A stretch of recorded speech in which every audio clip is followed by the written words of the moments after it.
ফোসকা পড়া হাত নিয়ে মেহবিন এক লোকমা ভাত মুখে দিতেই কেউ খাবারের প্লেট ছুঁড়ে ফেলে দিয়ে মেহবিনকে দেয়ালের সাথে চেপে ধরে। মেহবিন তাকিয়ে দেখে অভ্র, যে এখন মেহবিনের প্রাক্তন। কাল অভ্রের বিয়ে, অভ্রের গায়ে এখনও সেই গায়ে হলুদের পাঞ্জাবি। অভ্র রাগে চিৎকার করে বলল, তুই এখানে দাঁড়িয়ে দাঁড়িয়ে গিলছিস মেহবিন? ওইদিকে আমার মা কত খেটে যাচ্ছে, যে আমার মায়ের কাছে গিয়ে দেখ কিছু লাগবে কিনা। অভ্র মেহবিনের ফুসকা পড়া হাত এমনভাবে চেপে ধরেছে যে মেহবিনের হাতে খুব ব্যথা করছে। ব্যথায় মেহবিনের চোখে জল চলে এসেছে। সারাদিন খাটুনি করে রাতের দিকে এক লোকমা খাবার মুখে দিতে যাচ্ছিল মেহবিন, কিন্তু অভ্রের এরূপ অপমানের বিপরীতে সে খাবারটুকু রেখেই তার খালামনির ঘরের দিকে ছুটল। মেহবিন যেতেই অভ্র রাগান্বিত চোখে আশিকের দিকে তাকালো। অভ্রের চাহনি দেখে আশিক তাড়াতাড়ি রান্নাঘর থেকে বেরিয়ে গেল। আশিক অভ্রের বন্ধু হয় সম্পর্কে। সবসময় আশিকের মেহবিনের প্রতি কুনজর ছিল। হলুদের অনুষ্ঠানে সকলে ব্যস্ত ছিল। এই সুযোগে আশিক রান্নাঘরে মেহবিনকে একা পেয়ে তার সুযোগ নিতে চেয়েছিল। অভ্র সঠিক সময়ে তা দেখতে পেয়ে মেহবিনকে রাগ দেখিয়ে রান্নাঘর থেকে যেতে বলে। কেন যেন আশিক মেহবিনের দিকে কুনজর দেওয়ায় বড্ড রাগ লাগছে অভ্রের। কিন্তু কেন এত রাগ হচ্ছে তা অভ্র নিজেও জানে না। অভ্র জোরে জোরে শ্বাস নিয়ে নিজের রাগটুকু সামলিয়ে গায়ে হলুদের স্টেজের দিকে রওনা দিল। মেহবিন দৌড়ে কোনো রকমে তার খালামনের ঘরের সামনে এসে দাঁড়ায়। অভ্র নামক মানুষটি তাকে সবসময় কষ্ট দেওয়ার জন্য প্রস্তুত থাকে। অভ্র মেহবিনের সম্পর্কে খালাতো ভাই হলেও সে এখন মেহবিনের প্রাক্তন। মেহবিন একসময় অভ্র নামক মানুষটিকে খুব ভালোবাসত, হয়তো এখনও বাসে। মেহবিন খুব ছোটবেলায় নিজের বাবাকে হারিয়ে অনাথ হয়ে গিয়েছিল। মেহবিনের বাবা মারা যাওয়ার পরে মেহবিনের মা হঠাৎ নিখোঁজ হয়ে যায়। মেহবিনের খালামণি ইশরা বেগম নিজের সাথে করে বাড়িতে নিয়ে আসেন। ইশরা বেগমের স্বামীও মেহবিন ছোট থাকতেই মারা গিয়েছিল। খুব ছোট থাকতেই অভ্রকে ইশরা বেগম পড়াশোনার জন্য লন্ডনে পাঠিয়ে দিয়েছিল। মেহবিনের মনে পড়ে যায় 1 বছর আগের কথা, যখন অভ্র দেশে ফিরে এসেছিল। তখন মেহবিন অনার্স প্রথম বর্ষের ছাত্রী। 1 বছর আগে মেহবিন ব্রেকফাস্ট করে ভার্সিটির জন্য রেডি হচ্ছিল। তখনই কলিং বেলটা বেজে ওঠে। মেহবিন তাড়াহুড়ো করে দরজা খুলে এক প্রকার হা হয়ে থাকে। তার সামনে স্বয়ং তার ক্লাস বয় অভ্র দাঁড়িয়ে আছে। মেহবিন প্রায় সবসময় অভ্রের ফেসবুক স্ক্রল করত। কত সুন্দর সুন্দর পিক ফেসবুকে দিত অভ্র। তা দেখে প্রায় মেহবিন শুধু ক্রাশ খেত। সাদা শার্ট পরে সানগ্লাস চোখে দিয়ে তাকিয়ে আছে মেহবিন নামক রমণীর দিকে। শ্যামবর্ণ রঙের সাদা শার্টটা বড্ড মানিয়েছে অভ্রকে। মেহবিন এক প্রকার ঘোরের মধ্যে চলে গেছে। অভ্র মেহবিনের দিকে তাকিয়ে হাত দিয়ে ইশারা করে বলল, কিরে মেহু, তুই এইভাবে দাঁড়িয়ে আছিস কেন হা করে? এইভাবে হা করে থাকলে কিন্তু মাছি ঢুকে যাবে মুখে। অভ্রের এমন কথায় মুখ চুপসে যায় মেহবিনের। খানিকটা লজ্জা তার মুখে স্পষ্ট। অভ্র মেহবিনের লজ্জামাখা মুখের দিকে তাকিয়েছিল, হয়তো কিছুটা মুগ্ধতা নিয়ে। মেহবিন দৌড়ে ছুটে যায় নিজের ঘরের দিকে। মেহবিনকে দৌড়াতে দেখে আনমনে মুচকি হাসে অভ্র। মেহবিনের খালা ইশরা বেগম ছেলেকে দেখে খুশিতে কেঁদেই ফেলে এক প্রকার। অভ্র দেশ থেকে এসেছে প্রায় 1 সপ্তাহ হয়েছে। এর মধ্যে অভ্র ও মেহবিন কিছুটা ফ্রেন্ডলি হয়ে গেছে। মেহবিন হাতের ব্যাগটা নিয়ে ভার্সিটি থেকে সন্ধ্যায় বের হয়। আজ মেহবিনের এক্সট্রা ক্লাস থাকায় মেহবিনের ক্লাস শেষ হয়েছে সন্ধ্যার দিকে। সন্ধ্যার দিকে মেহবিন তেমন একটা বাহিরে থাকে না। রাস্তায় মেহবিন তেমন লোকও দেখতে পাচ্ছে না। পাশেই কিছুটা বখাটে ছেলে দাঁড়িয়ে আছে। দেখে মনে হচ্ছে তারা নেশা করে আছে। মেহবিন তাদের দেখে ভয়ে শুকনো ঢুক গিলল। দ্রুততার সাথে মেহবিন তাদের পাশ কাটাতে নিলে একজন বখাটে উঠে দাঁড়িয়ে মেহবিনের দিকে এগোতে থাকে। মেহবিন ভয়ে দৌড় দিয়ে সামনে থাকা কারোর সাথে ধাক্কা দিয়ে ছিটকে পড়ে যায় মাটিতে। মেহবিন সামনে তাকিয়ে দেখে অভ্র। অভ্র কোমরে হাত দিয়ে বলল, মেহু, তুই এখানে কি করছিস? মেহবিন ভয়ে অভ্রকে জড়িয়ে ধরে বলল, ভাইয়া গো, আমার পেছনে ওরা আসছে, আমাকে বাঁচাও। কারা? পেছনে কিছু বখাটে ছেলে আসছে আমার পেছনে। অভ্র বুঝতে পারলো পাড়ার কিছুটা ভগাটে ছেলে মেহবিনের পিছু নিয়েছে। অভ্র মেহবিনের মাথায় হাত বুলিয়ে বলল, কই, কেউ তো নেই, তুই শুধু শুধু ভয় পাচ্ছিস। মেহবিন অভ্রের শার্ট আরেকটু খামচে ধরে বলল, ওরা আসছে। অভ্র মেহবিনকে আরেকটু শক্ত করে জড়িয়ে ধরে মাথায় হাত বোলাতে বোলাতে বলল, ধুর পাগলি, এত ভয় পাচ্ছিস কেন? আমি আছি তো। আমি থাকতে কেউ তোর ক্ষতি করতে পারবে না। তুই শুধু আমার উপর একটু ভরসা কর লক্ষ্মীটি। অভ্রের কথায় এমন কিছু ছিল যা শুনে মেহবিনের কান্না তৎক্ষণাৎ থেমে যায়। সে যেন অভ্র নামক মানুষটিকে আস্তে আস্তে করে ভরসা করতে শুরু করে। এইভাবেই আরও কয়েকটা দিন চলতে লাগলো। অভ্রের মেহবিনের প্রতি করা কেয়ার, ছোট ছোট বিষয়ে মেহবিনকে হেল্প করা যেন মেহবিনকে অভ্রের প্রতি দুর্বল করে তুলছিল। মেহবিন খুব দেরি করে হলেও বুঝতে পারলো সে ভালোবাসে অভ্রকে। আস্তে আস্তে অভ্র ও মেহবিনের মাঝে তাদের অজান্তেই প্রেমের একটি সম্পর্ক তৈরি হয়। রিলেশনের 11 মাস খুব ভালোই যাচ্ছিল অভ্র ও মেহবিনের। কিন্তু হঠাৎ মায়রা নামক এক অজানা ঝড় অভ্র ও মেহবিনের জীবনে চলে আসে। মেহবিন ভার্সিটি থেকে ফিরে এসে দেখে অভ্র একটি মেয়েকে জড়িয়ে ধরে আছে। মেয়েটির গায়ে মডার্ন ড্রেস। বাড়িতে আজ মেহবিনের খালাও নেই। অভ্রকে অন্য একটি মেয়ের সাথে দেখে মেহবিনের হাত থেকে ব্যাগটি পড়ে গেল। মেহবিন কোনোরকম কাঁপা কাঁপা গলায় বলল, শুভ্র, তুমি কি করছো? অভ্র নিজের থেকে মেয়েটাকে ছাড়িয়ে মেয়েটার হাত ধরে মেহবিনের সামনে হাসি মুখে দাঁড়িয়ে বলল, মেহু, তুই এসেছিস? Meet my fiancé মায়রা। মেহবিন যেন এক পলকের জন্য থমকে যায়। এই মেয়েটা অভ্রের ফিয়ন্সি মানে? এসব কি বলছে অভ্র? মেহবিনকে থম মেরে যেতে দেখে মায়েরা মুচকি হেসে বলল, মেহবিন, তুমি হঠাৎ এভাবে থাম মেরে গেলে কেন? Are you okay? মেহবিন এবার অভ্রের শার্টের কলার চেপে ধরে বলে, এই মেয়েটা তোমার হবু বউ মানে? এসব কি উল্টাপাল্টা বলছো তুমি? আমি একদম ঠিক বলছি। লন্ডনে থাকতে মায়রার সাথে আমার রিলেশন হয়। আমরা একে অপরকে ভালোবাসি, কিন্তু মায়রার সাথে সামান্য কারণে ঝগড়া হয়, যার ফলে আমাদের ব্রেকআপ হয়। আমি জাস্ট দেশে এসে তোর সাথে প্রেমের একটা ছোট্ট নাটক করি, শুধুমাত্র মায়রাকে জেলাস ফিল করানোর জন্যে। মায়রা এখন তার ভুলটা বুঝতে পেরেছে, তাই আমার কাছে ফিরে এসেছে। এখন আমরা দুজন সামনের মাসে বিয়ে করব। That's it. অভ্রের প্রতিটা কথা শুধুই শুনেই গেল মেহবিন। কোনো রকম প্রতিক্রিয়া করল না, শুধুমাত্র আনমনে সিঁড়ি বেয়ে উঠে চলে গেল। মেহবিনের যাওয়ার দিকে অভ্র তাকিয়ে রইল কিছুক্ষণ। মায়েরা মৃদু ধাক্কা দিয়ে বলল অভ্রকে, কি দেখছো তুমি এত অব্র? আমি এতদিন পর এলাম, তুমি আমায় শপিংয়ে নিয়ে যাবে না? অভ্র মুচকি হেসে বলল, অবশ্যই ম্যাম, চলুন।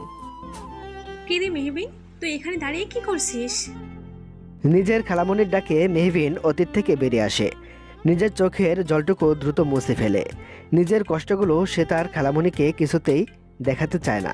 মেহবিনের খালা অভ্র ও মেহবিনের সম্পর্কের কথা জানে না। এই মানুষটি যদি সব জানতো তাহলে হয়তো খুব কষ্ট পেত। এই খালা নামক মানুষটির জন্যই এতটা কষ্ট সহ্য করে মেহবিন এই বাড়িতে আসে। মেহবিন কি করে তার খালাকে ছেড়ে যাবে, যে মানুষটি ছোটবেলা থেকে তাকে সবসময় আগলে রেখেছে? তাকে ছেড়ে মেহবিন কোথাও যেতে পারবে না। মেহবিন নিজেকে সামলে বলে, কিছু না খালা, তুমি কিছু বলবে আমায়? বলছিলাম আমি অসুস্থ বলে। তুই তো অভ্রের গায়ে হলুদের সব আয়োজন নিজেই করলি। এখন একটু ঘরে গিয়ে বিশ্রাম কর যা।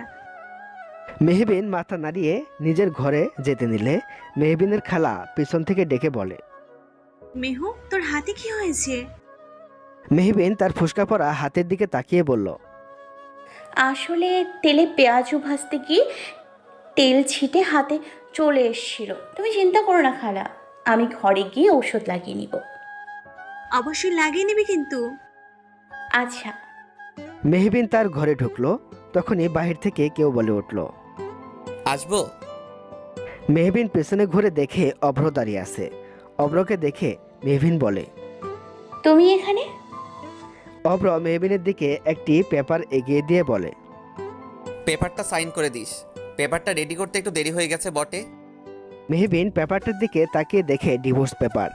অভ্র তাদের ভালোবাসার প্রমাণ দেওয়ার জন্য সকলের আড়ালে মেহবিনকে নিয়ে কাজে অফিসে গিয়ে তাদের বিয়েটা সেরে ফেলেছিল। অভ্রের ভাষ্যমতে অভ্রের একটা চাকরি হয়ে গেলে বড় করে আয়োজন করে মেহবিনকে নিজের ঘরের বউ বানাবে। বর্তমানে অভ্র একটি বড় কোম্পানিতে বড় পদে চাকরি করে। সে চাকরি পেয়ে বিয়ে করে বউ এনেছে ঠিকই, কিন্তু মেহবিনকে নয়, অন্য কাউকে। মেহবিন ডিভোর্স পেপারটার দিকে তাকালো। মেহবিনের চোখ দিয়ে নোনা জল গড়িয়ে পড়ে। মেহবিনকে ব্যবহার করার জন্যে অভ্রের বিয়ের মতো পবিত্র সম্পর্কটাকে নিয়েও নাটক করতে একটু বিবেকে বাঁধল না। মেহবিন তাচ্ছিল্যের হাসি হেসে বলল, বিয়ের আগের রাতে তুমি আমার হাতে ডিভোর্স পেপার তুলে দিচ্ছ। এই ডিভোর্স পেপারের আদৌ কোনো মূল্য আছে, যেখানে বিয়ের কোনো মূল্য নেই? যেই বিয়ে শুধুমাত্র আমাকে ব্যবহার করার একটা হাতিয়ার ছিল, সেই বিয়েটাকে ভেঙে ফেলার জন্য ডিভোর্সের প্রয়োজন নেই। কেননা আমাদের মধ্যে কখনো তো বিয়ের সম্পর্ক গড়েই ওঠেনি অফরো। আমার কাছে বিয়েটা শুধুমাত্র নাটক একটা। মেহবিনের কড়া বাক্য বাণী শুনে অভ্রের মুখটা চুপসে গেল। এই বিয়ের কোনো মূল্য নেই মানে? তাদের মধ্যে বিয়েটা হয়েছে, এটা তো সত্যি কথা। হ্যাঁ, একদম চিরন্তর সত্য যাকে বলে। অভ্রের তো ডিভোর্সের কোনো তাড়াও ছিল না, কিন্তু মায়েরাই তো তাকে ডিভোর্সের জন্য তাড়া দিচ্ছিল। অভ্রের রাগ হলেও সেটা দমিয়ে দিয়ে বলল, কাল আমার বিয়ে, বিয়ের আগে ডিভোর্স পেপারটা সাইন করে আমাকে দিবি। পরে তো আবার ডিভোর্স না হলে আমার স্ত্রীর অধিকার চেয়ে বসবি, তখন কি হবে? মেহবিন আবারও হাসে।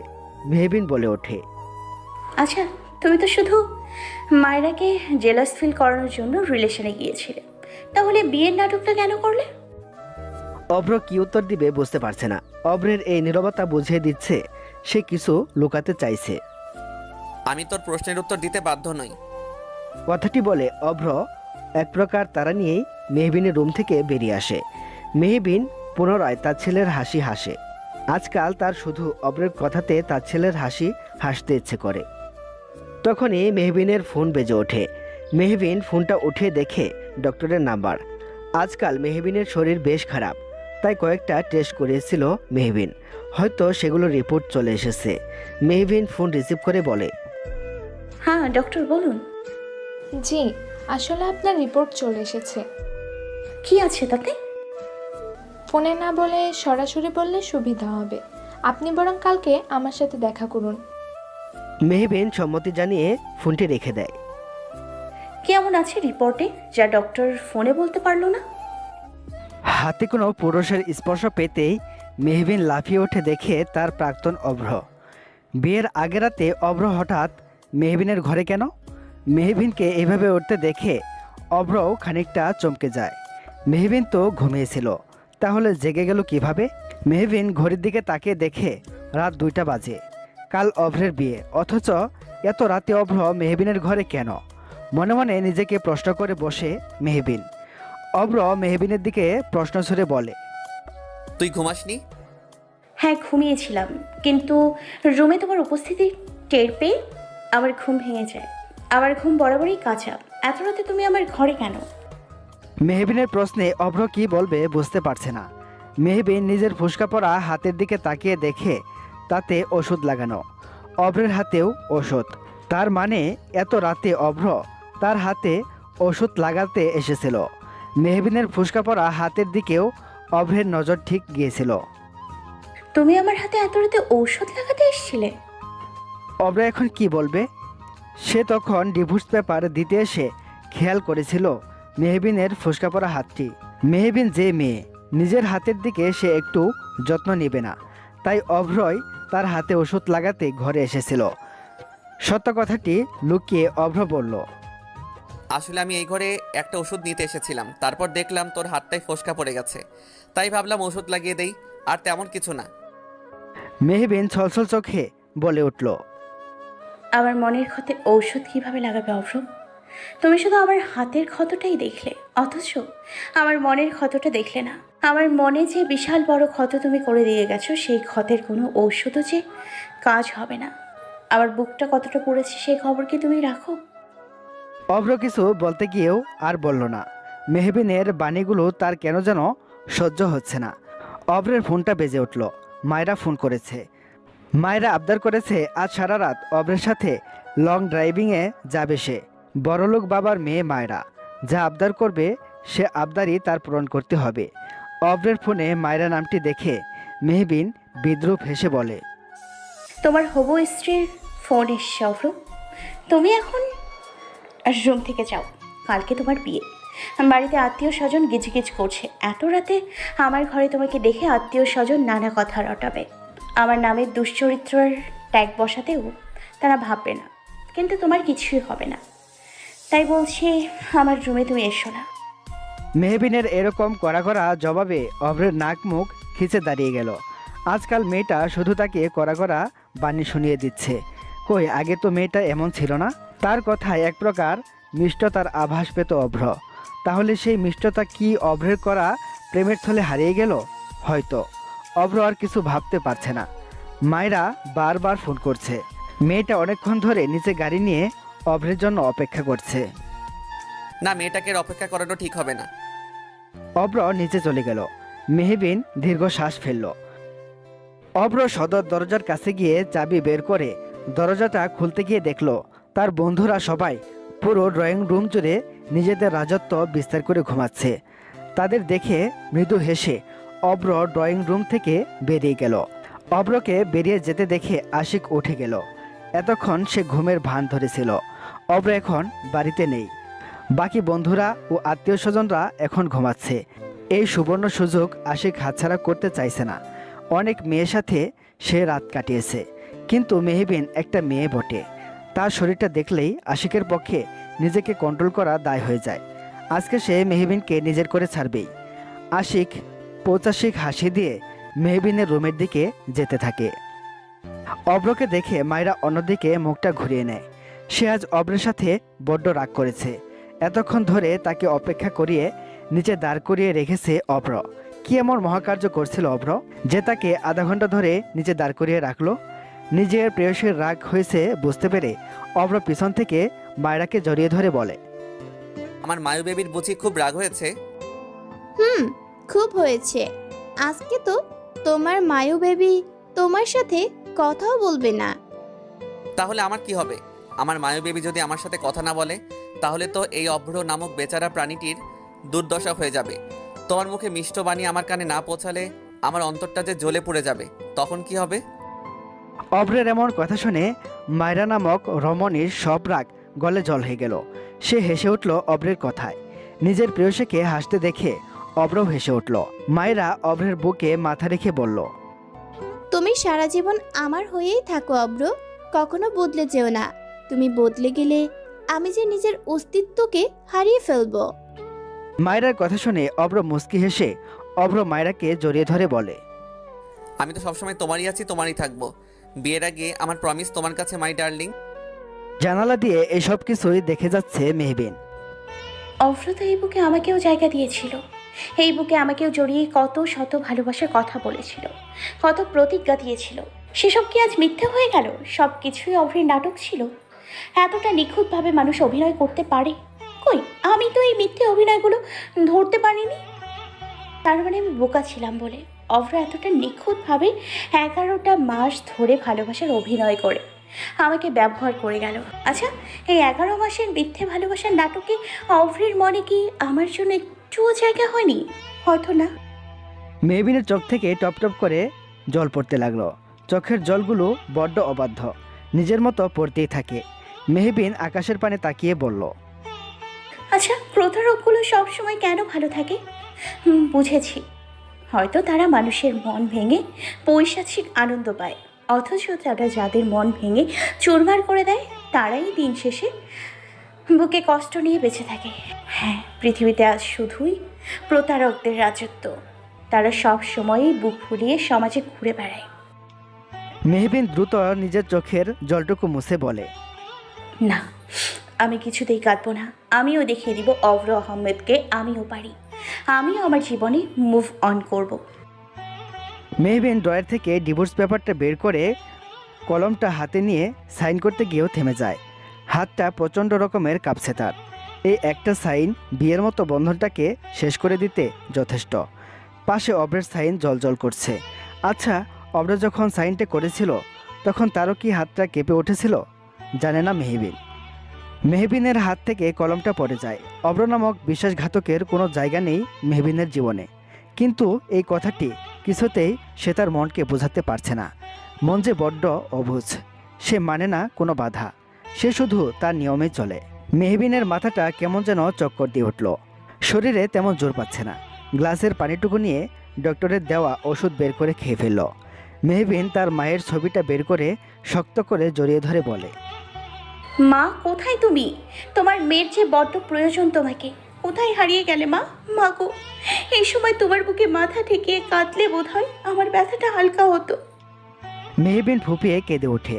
এই কষ্ট যে তার সহ্য হচ্ছে না। মেহবিন বিছানায় বসে পড়ল।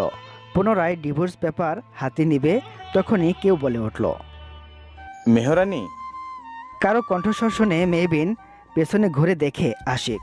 এত রাতে আশিককে দেখে মেহবিন কিছুটা ভয় পায়। দ্রুত ডিভোর্সের পেপারটা লুকিয়ে ফেলে সে। আশিক শয়তানি হাসি দিয়ে মেহবিনের দিকে এগিয়ে আসছে। এদিকে অভ্র ও মায়রা গাড়িতে উঠে বসে। অভ্রের চোখ বারবার মেহবিনের জানালার দিকে যাচ্ছে। জানালাটা খুলে রাখা। সচরাচর মেহবিন ঘুমানোর সময় ঘরের জানালা খুলে ঘুমায় না। তাহলে কি মেহবিন এখনো ঘুমায়নি? অভ্রের ভাবনার মাঝেই মায়রা বলে উঠল। কি হলো অব্র? গাড়ি স্টার্ট দাও, দেরি হয়ে যাচ্ছে। ও হ্যাঁ, দিচ্ছি। অভ্র গাড়ি স্টার্ট দিতে গিয়েও কি মনে করে যেন থেমে যায়। কেমন যেন বুকে খসখস করছে অভ্রের। এমনটা হওয়ার হঠাৎ কারণ অভ্র খুঁজে পাচ্ছে না। অভ্রের হাত ধরে মেহবিন ছাদের কিনারায় নিয়ে আসে। অভ্র মেহবিনের হাত টেনে নিজের কাছে এনে রাগে চিৎকার করে বলে। তুই আমাকে কেন নিয়ে এলি? রাগে এখনও অভ্রের শরীরটা টকবক করছে। মেহবিন অভ্রের হাত ছেড়ে দূরে সরে আসে। অভ্র এখনও রাগে ফুঁসছে। মেহবিন ঠিক এখন অভ্রকে কি বলবে ঠিক বুঝতে পারছে না। মেহবিনের মনে পড়ে যায় কিছুক্ষণ আগের কথা। আশিক শয়তানি হাসি দিয়ে মেহবিনের দিকে এগোতে থাকে। মেহবিন পিছাতে পিছাতে বলে। আশিক ভাইয়া, আপনি এত রাতে আমার ঘরে এসেছেন কেন? কি চাই আপনার? আশিক মেহবিনের একেবারেই কাছে এসে বলে। কেন মেহরানি, তুমি কি বুঝো না আমার যে তোমাকে বড্ড চাই গো? আমার চোখের চাহনি দেখে কি তুমি বুঝতে পারো না? দেখো, শুধু একটা রাত তোমাকে কাছে চাই, এর বদলে তোমাকে মোটা অঙ্কের টাকা দিব। ভেবে দেখো, এই আশিকের সাথে রাত কাটানোর জন্য মেয়েরা গুড় করে, সেখানে এই আশিক নিজ থেকে তোমাকে অফার দিচ্ছে। তোমার তো খুশি থাকার কথা। অভ্রের বন্ধুর কাছ থেকে এমন কটূক্তিমূলক ঘৃণিত বাক্য শুনে মেহবিন নামক রমণী মুখ ঘুরিয়ে বলে। ছি আশিক ভাইয়া, আমি তো আপনার বোনের মতো, আর আপনি কিনা আমাকে এসব নোংরা প্রস্তাব দিচ্ছেন? এই প্রস্তাবটা দিতে আপনার বিবেকে একটুও বাঁধল না? আশিক নামক লোকটা ভয়ঙ্করভাবে হেসে ওঠে মেহবিনের কথা শুনে। তারপর চোয়াল শক্ত করে বলল। আমাকে প্লিজ এইসব বিবেকের কথা বলো না। এতদিন তো অব্রের সাথে রিলেশনে গিয়ে ঠিকই তার বিছানার সঙ্গী হয়েছ, কিন্তু অব্র শেষে কি করলো? তোমাকে কয়েকদিন ব্যবহার করে ছেড়ে দিল। আরে ডার্লিং, আমি এমন না। আমার রাতের সঙ্গী হলে আমি তোমাকে টাকায় টাকায় ভরিয়ে দিব, অব্রের মতো ছেড়ে দিব না। মেহবিন আর সহ্য করতে পারল না আশিকের এসব অসভ্যতা। সে জোরে ঠাস করে আশিকের গালে চড় বসে দিয়ে বলল। একদম অভ্রকে নিজের মতো ভাববেন না। অভ্র আর যাই হোক, যত খারাপই হোক অভ্র, কিন্তু আপনার মতো মানুষরূপী পশু না। আপনি জানেনই বা কতটুকু? হ্যাঁ, আমার এবং অভ্রের সম্পর্কে আমি অভ্রের কথাটা বলতে গিয়ে থেমে যায় মেহবিন। সে অভ্রের স্ত্রী এটুকু সে বলতে পারবে না, কেননা রাত পোহালেই একটা সামান্য সাইনের মাধ্যমে তার এবং অভ্রের স্বামী স্ত্রীর সম্পর্কের দীর্ঘ অবসান ঘটবে। শুরু হবে অভ্র এবং মায়রার নতুন দাম্পত্যের জীবন। এতক্ষণ ধরে খুব ভালো করে তোকে বোঝাচ্ছিলাম, এইবার দেখবি আমার আসল রূপ। আমাকে পশু বললি না, এইবার দেখ পশু কাকে বলে। আশিক মেহবিনের দিকে এগোতে নিলে মেহবিন দৌড়ে ছাদের দিকে চলে যায়। আশিকও মেহবিনের পিছনে পিছনে ছুটতে থাকে। এদিকে অভ্রকে গাড়ি থামাতে দেখে মায়রা প্রশ্ন করে বসে। কি হলো অব্র? তুমি গাড়ি স্টার্ট দিচ্ছ না কেন? আমাকে যেতে হবে। কেন? অভ্র মেহবিনের জানালার দিকে তাকিয়ে বলল। আমার মানিব্যাগটা ঘরে রেখে এসেছি, তাই সেটা নিয়ে আসছি। তুমি একটু অপেক্ষা করো জান, আমি এক্ষুনি আসছি। অভ্র দ্রুত গাড়ি থেকে বেরিয়ে গেল।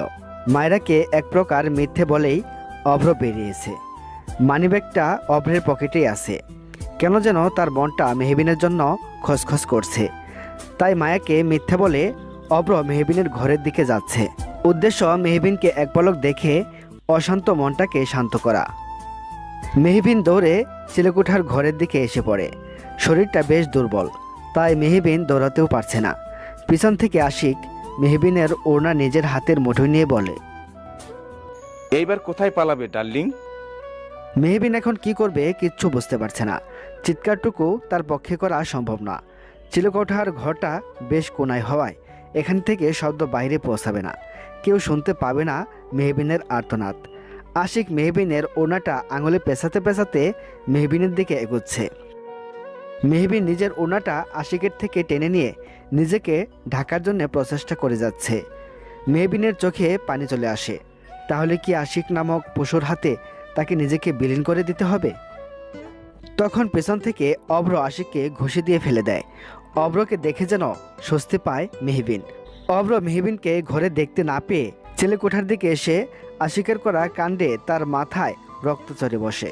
সে অনবরত আশিককে মেরে যাচ্ছে, মারতে মারতে অবস্থা খারাপ করে দিচ্ছে।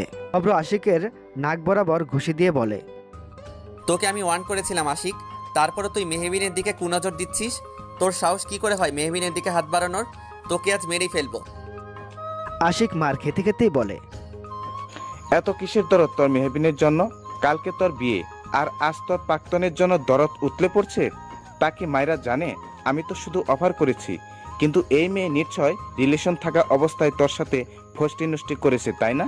এই মেয়ে তো তোর সুকলট রক্ষিতা। অভ্র আশিকের কলার চেপে ধরে বলে, দেখ আশিক, মুখ সামলে কথা বল। তুই জানিস মেহবিন আমার কে? অভ্রের কথার মাঝে আশিক আবারও বলে উঠল, আগে তুই বল, কে হয় এই মেহবিন তোর, যার জন্য এত দরদ উতলে পড়ছে তোর? আশিকের প্রশ্নে অভ্র চুপ হয়ে যায়। অসহায় দৃষ্টিতে মেহবিনের দিকে তাকায়। মেহবিন হাত মুঠো করে দাঁড়িয়ে আছে। মেহবিন তো তার স্ত্রী। হ্যাঁ, মেহবিনকে সে ভালোবাসে না, কিন্তু পরিস্থিতির চাপে পড়ে হলেও সে মেহবিনকে স্ত্রীর মর্যাদা দিয়েছিল। সমস্যা হলো এই কথা আশিককে কিংবা দুনিয়ার কারো সামনে অভ্র বলতে পারবে না। অভ্রের ভাবনার মাঝেই আশিক অভ্রকে ধাক্কা দিয়ে কোনো রকমে পালিয়ে যায়। অভ্র আশিককে ধরতে গেলে পিছন থেকে মেহবিন অভ্রের হাত ধরে ছাদে নিয়ে আসে। অভ্র ক্ষিপ্ত গলায় বলল, তুই আমাকে ছাদে নিয়ে আসলি কেন? আশিক পালিয়ে গেল। আশিক পালিয়ে না গেলে তুমি আশিককে ঠিক কি উত্তর দিতে অভ্র? আমি তোমার কে? তোমার বিয়ে করার রক্ষিতা? সঙ্গে সঙ্গে অভ্র জোরে চিৎকার করে বলল, রক্ষিতা মানে? মেহবিন, তোর মাথা ঠিক আছে? নিজেকে আমার বিয়ে করা রক্ষিতা বলছিস? হ্যাঁ, আমি তোর সাথে বিয়ের মিথ্যে নাটক করেছি, ভালোবাসাকে হাতিয়ার করে। আমি তোকে ঠকিয়েছি, কিন্তু তোকে কখনোই খারাপভাবে স্পর্শ করিনি আমি। হয়তো করনি, কিন্তু তুমি কি জানো মেয়ের জীবন ঠিক কতটা কষ্টের হয়ে থাকে? আজ আশিক আমাদের সম্পর্ক নিয়ে বাজে মন্তব্য করেছে, কাল গোটা সমাজ করবে এই সমাজে বড্ড খারাপ। তারা সত্যটা না জেনেই মন্তব্য করা শুরু করবে, আমাকে বানিয়ে দেবে রক্ষিতা। তুমি আমাকে আমার আসল পরিচয় সমাজের সামনে দিতে পারবে না। একদমই পারবে না। যেমন আজকে পারোনি, তুমি শুধু পারবে আমাকে দিনের পর দিন ব্যবহার করতে। অভ্র আর মেহবিনের এত কঠোর বাক্যবাণী নিতে পারছে না, তাই সে ছাদের এক কোনায় বসে পড়ে বলল, প্লিজ মেহু, তুই থাম, আমি সত্যি আর নিতে পারছি না। মেহবিন অশ্রুসিক্ত চোখে তাকিয়ে বলল, আমি তো এখনো কিছুই বলিনি অভ্র। কাল তুমি ঠিকই ঢ্যাং ঢ্যাং করে নতুন বিয়ে করতে চলে যাবে, কিন্তু আমার কি হবে সেটা একবারও ভেবে দেখেছো? এই বিষয়ে আমি তোমাকে দোষ দিতেও চাই না। দোষটা আমার, আমি ব্যর্থ হয়েছি। আমার সবচেয়ে বড় ব্যর্থতা কি জানো অভ্র? আমি অযোগ্য মানুষকে ভালোবেসেছিলাম। অভ্র মেহবিনের দিকে তাকালো। কথাটা তাকে ঘিরেই ছিল। মেহবিন তাকে অযোগ্য উপাধি দিচ্ছে। অভ্র রাগ ক্ষোভ নিয়ে হাত মুঠো করে বসে রইল। তোমার ডিভোর্স পেপার আমি কাল ঠিক তোমাকে সাইন করে পাঠিয়ে দিব। মেহবিন কথাটি বলে ছাদ থেকে চলে গেল। অভ্র সেখানেই ঠায় বসে রইল। মায়েরা ফোন করছে, হয়তো অভ্র এত দেরি করছে কেন তা জানতে। অভ্র ফোনটা রিসিভ করে মায়েরাকে জানিয়ে দিল তার শরীরটা খারাপ, তাই সে যেতে পারবে না। মায়েরা যেন এখন বাড়ি চলে যায়। অভ্র দীর্ঘ শ্বাস ফেলল। প্রায় ভোরবেলায় মেহবিন রুম থেকে বেরিয়ে গেল। কাল সারা রাত তার চোখে ঘুম ধরা দেয়নি। দেবে কিভাবে? নিজের ভালোবাসার মানুষের অন্য কারোর সাথে বিয়ে হয়ে যাবে, এই কথাটি মেহবিনের জায়গায় যে কোনো মেয়ের মানতে কষ্ট হবে। মেহবিন বাড়িটার দিকে ভালো করে তাকায়। বাড়িটা একটু পরেই বিয়ের সজ্জায় সজ্জিত হবে। মায়েরা ও অভ্রের বিয়ের এই আয়োজনে মেহবিন থাকতে পারবে না। যতই হোক, সাইন না করা পর্যন্ত অভ্র তার স্বামী। মেহবিন কিছুতেই তার স্বামীর বিয়ের আয়োজন দাঁড়িয়ে দাঁড়িয়ে দেখতে পারবে না। মেহবিন দাঁড়িয়ে গেল বাড়ি থেকে ডক্টর জেসমিনের চেম্বারের উদ্দেশ্যে। ডক্টর জেসমিন নাইটে ডিউটি করে। সকাল 11টার দিকে তিনি বাড়ি চলে যান, তাই ভোরেই মেহবিন হসপিটালে এসেছে। ডক্টরের কেবিনে মেহবিন বসে আছে, কেমন যেন নার্ভাস ফিল হচ্ছে তার। ডক্টর জেসমিন মেহবিনের রিপোর্ট চেক করছে বারবার। গম্ভীর মুখে জেসমিন বলে ওঠে, আপনার বাড়ির লোক কেউ আসেনি? না, আমার রিপোর্টে কি এসছে ডক্টর? আসলে আমি কিভাবে যে বলবো। কিছুটা সংকোচ নিয়ে ডক্টর জেসমিন বললেন, আপনি কোনো প্রকার সংকোচ করবেন না ডক্টর, প্লিজ ডক্টর বলুন রিপোর্টে কি আছে। এবার ডক্টর জেসমিন এমন কিছু বললেন যা শুনে এক প্রকার স্তব্ধ হয়ে গেল মেহবিন। অভ্রের বিয়ের দিনই মেহবিন জানতে পারল সে অভ্রের সন্তানের মা হতে চলেছে। প্রেগনেন্সির রিপোর্টে তা স্পষ্ট। মেহবিনের চোখে জল চলে আসলো। এই জল কি মা হওয়ার আনন্দের নাকি জীবনের মোড় ঘুরিয়ে দেওয়ার কষ্টের? মেহবিন অসহায় দৃষ্টিতে ডক্টরের দিকে তাকালো। মেহবিনের প্রশ্নবোধক দৃষ্টি বুঝতে পেরে ডক্টর বললেন, দেখুন মেহবিন, আমি আপনাকে কয়েকটা টেস্ট করতে দিয়েছিলাম, মনে আছে? তার মধ্যে প্রেগনেন্সির টেস্টও দিয়েছিলাম। আমার কেন যেন আপনার সিস্টেম দেখে মনে হচ্ছিল আপনি প্রেগনেন্ট, যদিও আমি শিওর ছিলাম না। তাই আমি আপনাকে বাকি সব টেস্টের সাথে প্রেগনেন্সির টেস্টটাও দিয়েছিলাম। অ্যান্ড কংগ্রাচুলেশন মিসেস, আপনি মা হতে চলেছেন। মেহবিন উঠে দাঁড়িয়ে বাইরে চলে গেল। তার মাথা কাজ করছে না, এসব কিভাবে হলো? তখনই তার মনে পড়ে গেল 3 মাস আগের কথা। 3 মাস আগেই অভ্র তার ভালোবাসার পরীক্ষা দেওয়ার জন্য মেহবিনকে বিয়ে করেছিল। বিয়ের উপলক্ষে সেদিন অভ্র মেহবিনকে নিয়ে সব বন্ধুদের নিয়ে 5 স্টার হোটেলে পার্টি দিয়েছিল। যদিও অভ্রের বন্ধুরা বিয়ের ব্যাপারটা জানতো না, তারা শুধু জানতো অভ্র মেহবিনের সাথে রিলেশনে আছে। অভ্র সেদিন বন্ধুদের জন্য পার্টিতে অনেক ড্রিঙ্ক করেছিল। অভ্রের বন্ধুরা জোর করে মেহবিনকেও ড্রিঙ্ক করতে ফোর্স করছিল, যদিও মেহবিন এসব একদম পছন্দ করে না। কিন্তু তাদের জেদের সাথে না পেরে ড্রিঙ্ক করেই ফেলেছিল মেহবিন। অভ্র ও মেহবিন দুজনেই ড্রিঙ্ক করেছিল প্রচুর পরিমাণে। তার মধ্যে অভ্রের বন্ধুরা মজার ছলে মেহবিন ও অভ্রকে রুমে আটকে দিয়েছিল। মেহবিন ও অভ্র এতটাই ড্রাঙ্ক ছিল যে তারা নিজের অজান্তেই অনেকটা কাছে চলে এসেছিল। ভোরবেলায় ড্রাঙ্ক অবস্থাতেই অভ্র বেরিয়ে যায়। অতিরিক্ত ড্রাঙ্ক অবস্থায় থাকায় অভ্রের সেদিনের ঘটনা কিছুই মনে নেই। মেহবিনের যখন জ্ঞান ফিরে তখন সকাল 12টা বাজে। নিজের দিকে তাকাতে সে বুঝতে পারে তার সাথে ঠিক কী হয়েছে, তবুও সে চুপ হয়ে যায়। ভেবেছিল আস্তে ধীরে এসব বিষয়ে অভ্রের সাথে কথা বলবে, কিন্তু তার আগেই মায়রার আগমন তাদের জীবনে ঘটল। মেহবিন হসপিটালের করিডোরে এক কোনায় বসে রইল। মা হওয়ার কথা জানতে পেরে যে কোনো মেয়ে খুশি হবে, হয়তো খুশিতে অনেকে কেঁদেই দিবে, কিন্তু মেহবিন খুশি হতে পারছে না। এর সবথেকে বড় কারণ হলো অভ্র। আজকে অভ্রের বিয়ে, অথচ আজকেই মেহবিন জানতে পারল সে অভ্রের সন্তানের মা হতে চলেছে। নিয়তি ঠিক কোন মোড়ে নিয়ে আসলো মেহবিনকে? আচ্ছা, অভ্র যদি এই সন্তানকে অস্বীকার করে তাহলে কি করবে মেহবিন? সমাজের লোক তো তার সন্তানকে অবৈধ বলবে, কেউ তো সত্যিটা জানতে চাইবে না। এই সমাজের মানুষ মেয়েদের দোষী বানাতে পারলেই তারা পরম আনন্দ পায়। মেহবিন তার পেটে হাত বুলিয়ে বলে, আমার সোনা, তুই একটু চিন্তা করিস না, তুই তো পবিত্র রে। তুই আমার এবং অভ্রের বৈধ সন্তান। কেউ তোর দিকে যেন আঙুল না তুলতে পারে, আমি সেটাই করব। আমি এবার খালাকে পুরো বিষয়টা খুলে বলবো। মেহবিন জীবনের এমন একটা পর্যায়ে এসে তার জীবনের সঠিক সিদ্ধান্ত নিতে এক প্রকার সক্ষম হয়ে উঠেছে। তাই সে ইশরা বেগমের দ্বারস্থ হয়। ছেলের বিয়েতে যেন কোনো প্রকার ত্রুটি না থাকে, তাই ইশরা বেগম নিজে দাঁড়িয়ে সকল আয়োজন করছেন। মেহবিন বাড়িতে ঢুকেই দেখে ইশরা বেগম বাকিদের সাথে মিলে আয়োজন করছে। বাড়িটাও বিয়ের সজ্জায় সজ্জিত হয়ে উঠেছে চারিদিকে। এসব দেখে মেহবিনের বুক ফেটে কান্না পাচ্ছে। মেহবিন দ্রুত তার খালা ইশরা বেগমের কাছে গিয়ে বলল, খালা, তোমার সাথে আমার কিছু কথা আছে, তুমি আমার সাথে একটু ঘরে চলো। আমার তো একটু কাজ আছে, পরে গেলে হবে না? না, আমার খুব জরুরি কথা আছে যা এক্ষুনি তোমাকে বলতে চাই আমি। আচ্ছা বাবা, যাব, কিন্তু আগে বল তুই এতক্ষণ কোথায় ছিলিস? সব বলবো, আগে তুমি আমার সাথে ঘরে চলো। মাথা ঠেকিয়ে বসে আছে ইশরা বেগম। মেহবিন ইশরা বেগমকে আঁকড়ে ধরে ফুপিয়ে কেঁদে যাচ্ছে।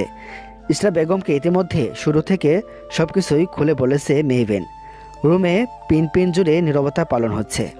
নীরবতা থামিয়ে ইশরা বেগম বললেন, এত কিছু হয়ে গেল অথচ আমি কিচ্ছু জানি না। আমাকে তো একটিবার নিজের কষ্টগুলো বলতে পারতি মেহু। মেহবিন কাঁদতে কাঁদতে কথাটাও বলতে পারছে না, কোনো রকম কাঁপা কাঁপা গলায় বলল, আমি সত্যি বুঝতে পারিনি খালা, অভ্র এইভাবে আমাকে ঠকাবে। এখন আমি কি করব বলো? আমার এই সন্তানকে নিয়ে কোথায় যাব? ইসরা বেগম গম্ভীর চিন্তায় ডুবে গেলেন। এই মুহূর্তে তার ঠিক কী করা উচিত তিনি বুঝতে পারছেন না। ইসরা বেগম কিছু একটা ভেবে বললেন, আমার উপর ভরসা করিস মেহু। সব থেকে বেশি খালা। তাহলে এখানে চুপটি করে বসে থাক, আমি আসছি। ইসরা বেগমের কথা অনুসারে মেহবিন চুপ হয়ে বসে থাকে। কিছুক্ষণ পরেই অভ্রের বিয়ে শুরু হবে। অভ্রদের বাড়ির পাশে একটা 5 স্টার পার্টি সেন্টার আছে। মায়রার বাবা নিজের মেয়ের বিয়ে বড় করেই দিবেন। একমাত্র আদরের মেয়ে বলে কথা। শহরের অনেক সুনামধন্য ব্যক্তিবর্গরাও থাকবে, কিন্তু বিয়ে নিয়ে তেমন একটা আনন্দ অভ্রের মাঝে দেখা যাচ্ছে না। কেমন যেন একটা শূন্যতা কাজ করছে তার মধ্যে। সিগারেটটা ধরে একটা টান দেয় অভ্র। কালকে মেহুর বলার প্রতিটা কথা শুনে অভ্রের মধ্যে একটা অপরাধবোধ কাজ করছে অভ্রের। আচ্ছা, অভ্র কি একটু বেশি অন্যায় করে ফেলেছে? কিন্তু অভ্র কি করবে? তখনই অভ্রের বন্ধু আশরাফুল অভ্রের কাঁধে হাত রেখে বলল, কি ভাবছিস অব্র? তেমন কিছু না। অব্র, আমি জানি তুই মেহুর কথা ভাবছিস। দেখ অব্র, এখনো সময় আছে। মেয়েটা তোকে কিন্তু সত্যি ভালোবাসতো। আমি জানি তুই মেহুর জন্য কিছু না কিছু ফিল করিস। তাই বলছি, যা করবি ভেবেচিন্তে করবি। আশরাফুল কথাটি বলে বেরিয়ে গেল ঘর থেকে। অভ্র আবারও গম্ভীর ভাবনায় ডুব দিল। মেহবিনের খালা একজন ডক্টর আনিয়েছেন মেহবিনের জন্য। মেহবিন তার খালার দিকে তাকিয়ে বলল, উনি আবার কি করবেন? উনি তোর আবারও চেক আপ করবে। আবার কিসের চেক আপ করবে? মেহু, তুই আমাকে প্রশ্ন করছিস? এই তোর আমার প্রতি ভরসা? খানিকটা কাট গলায় কথাটি বলেন ইসরা বেগম। মিহু তার খালার হাত ধরে বলল, তোমার প্রতি তো সব থেকে বেশি ভরসা আছে খালা, তাই তো সবার আগে তোমার কাছে ছুটে এসেছি আমি। ইসরা বেগম মেহবিনের মাথায় হাত বুলিয়ে রুম থেকে বেরিয়ে যান। ইসরা বেগম চলে যেতেই ডক্টর মহিলাটি একটা ইঞ্জেকশন বের করে মেহুর দিকে এগিয়ে আসতে নিলেই ইসরা বেগম পিছন থেকে ডক্টরকে ডেকে বাইরের দিকে নিয়ে যায়। ডক্টর চলে যেতেই মেহবিন উঠে দাঁড়িয়ে ইঞ্জেকশন হাতে নিয়ে দেখে এটা অজ্ঞান হয়ে যাওয়ার ইঞ্জেকশন। ডক্টর তো তাকে শুধু চেক আপ করতে এসেছিল, তাহলে অজ্ঞান করতে চাইলো কেন? মেহবিন দরজার কাছে যেতেই শুনতে পায় মেহবিনের খালা এবং ডক্টরের কথোপকথন। ইসরা বেগম বললেন, সব হয়ে যাবে ডক্টর। আপনি কোনো চিন্তা করবেন না। মেহবিনকে ইঞ্জেকশন দিয়ে আমি অজ্ঞান করে হসপিটালে নিয়ে যাব, তারপর অ্যাব্রেশন করে ফেলবো। বেশি দিন হয়নি মেহবিনের প্রেগনেন্সির, মাত্র 2 মাস চলছে। এই সময়ে সহজেই অ্যাব্রেশন করিয়ে ফেলা যায়। আপনি আমাকে নিশ্চিন্ত করলেন। দেখুন না আমার ছেলেটা কি কাণ্ড করে বসলো। আজকে তার বিয়ে। আমি চাই না আমার ছেলের নতুন জীবনে মেহবিন কিংবা তার সন্তান কোনো প্রকার বাধা হয়ে দাঁড়াক। অভ্র এবং মায়েরা একে অপরকে ভালোবাসে। অভ্র তো মেহবিনকে ভালোবাসে না, তাহলে আমি কেন মেহবিনকে ঘরের বউয়ের মর্যাদা দেব? আজ অভ্রের বিয়ে, অথচ আজ যদি অভ্র এবং মেহবিনের কথা সমাজের মানুষ জানে, তাহলে তো আমাদের মান সম্মান নিয়েও টানাটানি পড়ে যাবে। আমার ছেলেকেও অসম্মানিত হতে হবে। মা হিসেবে আমি কি করে তা সহ্য করব? আমি জানি আমি অন্যায় করেছি, কিন্তু ছেলের জন্য এইটুকু স্বার্থপর আমাকে হতেই হবে। খালামণির কথা শুনে মেহবিনের চোখ থেকে টুপটুপ করে জল গড়িয়ে পড়ল। তার খালাও কিনা তার সাথে ছলনা করলো, যাকে সে মায়ের মতো ভালোবাসে। মেহবিন কিছু একটা ভেবে পেছনের দরজা দিয়ে বেরিয়ে গেল অভ্রের ঘরের উদ্দেশ্যে। এই সময় তার মাথায় চলছে শুধুমাত্র তার সন্তানকে বাঁচানোর প্রচেষ্টা। মেহবিনের এইটুকু বিশ্বাস আছে, অভ্র যদি তাদের সন্তানের কথা জানতে পারে তাহলে ঠিক অভ্র তাদের সন্তানকে কোনো প্রকার ক্ষতি হতে দিবে না। এই মুহূর্তে অভ্রই পারে তাদের সন্তানকে বাঁচাতে। অভ্রের ভাবনার মাঝেই কেউ একজন অভ্রকে জড়িয়ে ধরে। অভ্র খানিকটা চমকে পেছনে ঘুরে দেখে মায়েরা দাঁড়িয়ে আছে, তাও বিয়ের পোশাকে। অভ্র বলে উঠল, তুমি এখানে কেন মায়েরা? আমি বউ সেজে আগে তোমাকে দেখতে চাই, তাই আমি আগে তোমার কাছে এসেছি। কিন্তু এসেই যা শুনলাম। আচ্ছা, আমার একটা প্রশ্নের উত্তর দেবে? কি প্রশ্ন বলো? তোমার মনে কি মেহবিনের জন্য কোনো ফিলিংস আছে? মেহবিন অভ্রের ঘরে এসে এমন কিছু শোনে যা শুনে মুহূর্তেই তার আশা ভরসা সবকিছু শেষ হয়ে যায়। মেহবিন আমার ব্যবহার করার বস্তু ছিল শুধুমাত্র। মেহবিনকে তো শুধু ব্যবহারই করা যায়, ভালোবাসা নয়। আমি শুধু তোমাকে ভালোবাসি আমার ডার্লিং। কথাটি বলেই অভ্র মায়রাকে জড়িয়ে ধরে। মেহবিন কিছুক্ষণ ঠায় দাঁড়িয়ে থাকে। অভ্রের কাছে অনেক আশা ভরসা নিয়ে সে এসেছিল, কিন্তু মুহূর্তেই তা ভেঙে চোরমার হয়ে গেল। আচ্ছা, মেহবিনকে কখনো কি ভালোবাসা যায় না? সে কি শুধু ব্যবহারের একটা বস্তু?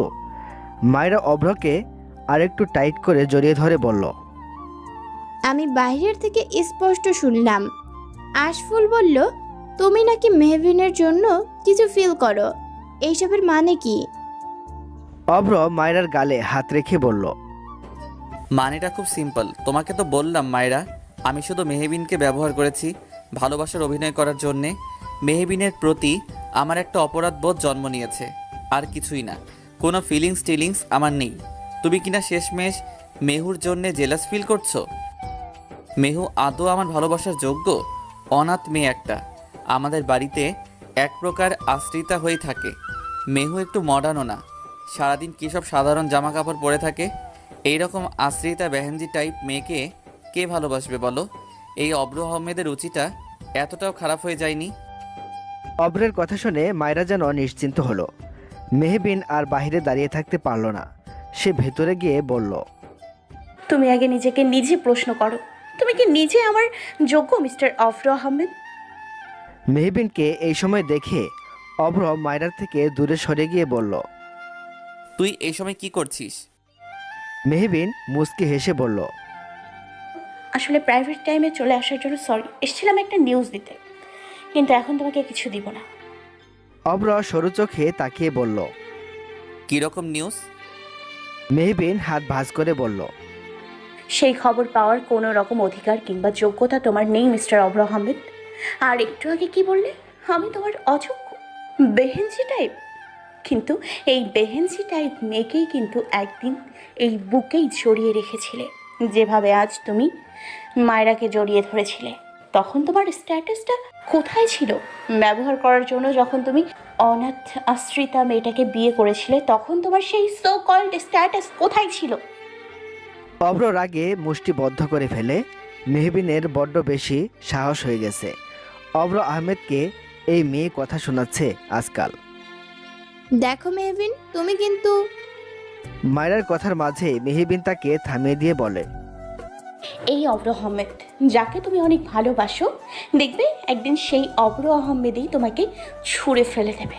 আসল কথা কি জানো? এই অভ্র আহমেদ শুধু আমার ভালোবাসাই নয়, বরং এই অভ্র আহমেদ কারো ভালোবাসা ডিজার্ভ করে না। কথাটি শোনামাত্র অভ্র মেহুর দিকে এগিয়ে এসে বলে, আর কিছু? তোর লেকচার শেষ? লেকচার কি দেখেছো তুমি? আমি যদি লেকচার শুরু করি তাহলে তো দিন পেরিয়ে রাত হয়ে যাবে, লেকচারই শেষ হবে না। মায়েরা আর না পেরে বলল। মেয়ে তুমি থাকবে? মেহবিন আনমনে হেসে বলে, এক সেকেন্ড ওয়েট করো, আমি আসছি। কথাটি বলে উপরে সিঁড়ি বেয়ে নিজের ঘরের দিকে যায় মেহবিন। মেহবিন ঘরে গিয়ে একটি খাম বের করে খুলে দেখে তাতে অভ্রের দেওয়া ডিভোর্স পেপারটা। চোখ থেকে আবারও দুফোঁটা চোখের জল বেরিয়ে গেল। ডিভোর্স পেপারটা দেখলেই শুধু কান্না পায় তার। এই কান্না যে বড্ড কষ্টের কান্না। মেহবিন নিজেকে শক্ত করলো। নিজের সন্তানের জন্য হলেও তাকে শক্ত হতে হবে। তার মনে শুধু একটাই চিন্তা, তার সন্তানকে একটি সুন্দর উজ্জ্বল ভবিষ্যৎ দেওয়া। তার জন্য মেহবিন অভ্র নামক মানুষটিকেও নিজের মন থেকে দূরে সরিয়ে দিবে, অনেক দূরে। মেহবিন জানে এই বাড়িতে থাকলে খালা কিংবা অভ্র কেউ তার সন্তানকে বাঁচতে দিবে না। তাই অনেকটা কঠোরতার সাথেই মেহবিন একটি কঠিন সিদ্ধান্ত নিল। আজ অভ্রের বিয়ের দিনই সে অভ্রকে ডিভোর্স দিয়ে অনেক দূরে চলে যাবে। মেহবিন নামক রমণী আবারও কেঁদে ওঠে, কিন্তু নিজেকে সামলিয়ে নেয়। বড় বড় পা ফেলে অভ্রের ঘরের দিকে যায়। অভ্র এবং মায়েরা এখনও ঘরে দাঁড়িয়ে আছে। মেহবিন ঘরে ঢুকে টেবিলের উপর ডিভোর্স পেপারটা রাখে, তারপর কলম বের করে নেয়। মেহবিন এই মুহূর্তে ঠিক কী করতে চাইছে তা মায়েরা এবং অভ্র উভয়ের কাছেই স্পষ্ট। মায়েরা তো অনেক খুশি। অভ্র নির্বিকারভাবে তাকিয়ে আছে মেহবিন নামক রমণীর দিকে। মুখশ্রীতে আজ অঢেল মায়া যেন উপসে পড়ছে, অন্যরকম মায়া, যা এতদিন অভ্রের নজরে না আসলেও আজকে ঠিকই এসেছে। হয়তো কান্না করার ফলে এত মায়া এসেছে মেহবিনের মুখশ্রীতে। মেয়েরা কাঁদলে তাদের মুখে আশ্চর্য মায়া চলে আসে, যে মায়াকে উপেক্ষা করা বড় কষ্টসাধ্য। অব্র কিছুক্ষণ তাকিয়ে থাকে সেই মুখশ্রীতে। মেহবিন জোরে জোরে নিঃশ্বাস নিয়ে নিজের চোয়ালটা শক্ত করে অভ্রর দিকে তাকায়। সেই চাহনিতে ছিল এক রাশ ঘৃণা। অদ্ভুতভাবে এই চোখে অভ্র শুধু এক মুঠো ভালোবাসা দেখতে পেত, আজ শুধুই ঘৃণা দেখতে পাচ্ছে। মেহবিন অভ্র নামক প্রতারকের দিকে তাকিয়ে নির্দ্বিধায় ডিভোর্স পেপারটায় সাইন করে দিল, সমাপ্ত করে দিল এক মিথ্যে বিয়ে ও ভালোবাসার অধ্যায়। মেহবিন ডিভোর্স পেপারটা অভ্রের দিকে এগিয়ে দিয়ে বলল, তোমার বিয়ের উপহার এটা। আজকে তোমাকে আমি আমাদের মিথ্যে বিয়ের বন্ধন থেকে ছিন্ন করে দিলাম। আশা করি এর থেকে বড় উপহার আর হতে পারে না। অভ্র নামক যুবকটি চমকায়, এত সহজেই তাদের ডিভোর্স পেপারটা হয়ে গেল। তখনই অভ্রর বন্ধু এসে বলল, কি রে অব্র, আর কতক্ষণ? বিয়ে তো একটু পরে শুরু হবে। আরে মায়েরাও আছে তো দেখি। এখন হবে আসল মজা। বর এবং বউকে নিয়ে আমরা একসাথে বিয়ের সেন্টারে ঢুকবো। বেশ মজাদার এবং অন্যরকম হবে ব্যাপারটা। মায়েরা মুচকি হেসে অভ্রের হাত ধরে বলল, চলো অব্র, এখন তো আমাদের নতুন জীবন শুরু করার পালা। আমাদের সব পথের কাঁটা তো উপরেই গেল। এইবার আমাদের জীবনে অন্য কেউ প্রবেশ করতে পারবে না। মায়েরার প্রতিটা কথাই যেন মেহবিনকে উদ্দেশ্য করে বলা। তা খুব ভালো করেই বুঝতে পারছে রমণী। সেও এবার কটাক্ষতার সুরে বলে উঠল, জানো, এইসব কথাতে আমার এখন কোনো কষ্ট হবে না। কষ্ট পেতে পেতে এখন আর সামান্য কিছুতে কষ্ট পাই না। তাই শুধু শুধু বলে লাভ নেই। যেই ভালোবাসা নিয়ে তোমার এত গর্ব, সেই ভালোবাসা আদৌ টিকবে? ভালোবাসার রং বদলায়। আজ অভ্র তোমাকে পাওয়ার জন্য মরিয়া হয়ে উঠেছে, কিন্তু দেখবে এই অভ্রই কাল অন্য কাউকে পাওয়ার জন্য মরিয়া হয়ে যাবে। দেখবে যেই অভ্র আজ তোমাকে নিজের কাছে রাখার জন্য সব সময় চেষ্টা করছে, দেখবে এই অভ্রই তোমাকে দূরে সরিয়ে দেওয়ার জন্য সবচেয়ে প্রচেষ্টা করবে। কেননা ভালোবাসার রং বদলায়। অভ্র আহমেদ, জীবনটা সাপ সিঁড়ি খেলার মতো। জীবনের কোন সিঁড়িতে এসে আমরা থেমে যাব হঠাৎ করে তা কেউ জানে না। আর যেই ভালোবাসাকে পুঁজি করে তুমি আমাকে ঠকিয়েছো, একদিন সেই ভালোবাসাকে পাওয়ার জন্য তুমি তীব্রভাবে ছটফট করবে। তখন হাজারো চেষ্টা করলেও ভালোবাসাটা পাবে না। তোমার জীবনে সব থাকবে, কিন্তু ভালোবাসা নয়। মেহবিনের কথাটি অভ্রের সোজা বুকে গিয়ে লাগে। তার অদ্ভুত এক কষ্ট উপলব্ধি হয়। এই, তোরা এখানে দাঁড়িয়ে আছিস কেন? বিয়ে তো শুরু করতে হবে। অভ্রের মা মিসেস ইসরা বেগম কথাটি বলে হন্তদন্ত হয়ে রুমে প্রবেশ করেন। অতঃপর মেহবিনকে দেখে অবাক হন। তার মানে মেহবিন পালিয়ে যায়নি, বরং অভ্রের কাছে এসেছে। কোনোভাবে কি মেহবিন অভ্রকে কিছু বলে দিয়েছে? ইসরা বেগমের অবস্থা বুঝে মেহবিন অভ্রের বন্ধুদের কাছে গিয়ে বলে, আচ্ছা, আপনারা এখনো দাঁড়িয়ে আছেন কেন? তাড়াতাড়ি বর এবং বউকে বিয়ের আসরে নিয়ে যান। আমিও কিন্তু এই বিয়েতে পার্টিসিপেট করব। মেহবিনের কথা শুনে সবাই আরেক দফা চমকে ওঠে। অভ্রের বন্ধুরা আর কিছু না বলে মায়েরা এবং অভ্রকে নিয়ে যায়। সবাই চলে যেতেই মেহবিন মিসেস ইসরার কাছে গিয়ে বলল, একদম চিন্তা করো না খালা, তোমার ছেলেকে আমি কিচ্ছুটি বলিনি। তোমার ছেলের মতো প্রতারকের কোনো অধিকার নেই আমাদের সন্তানের কথা জানতে পারার।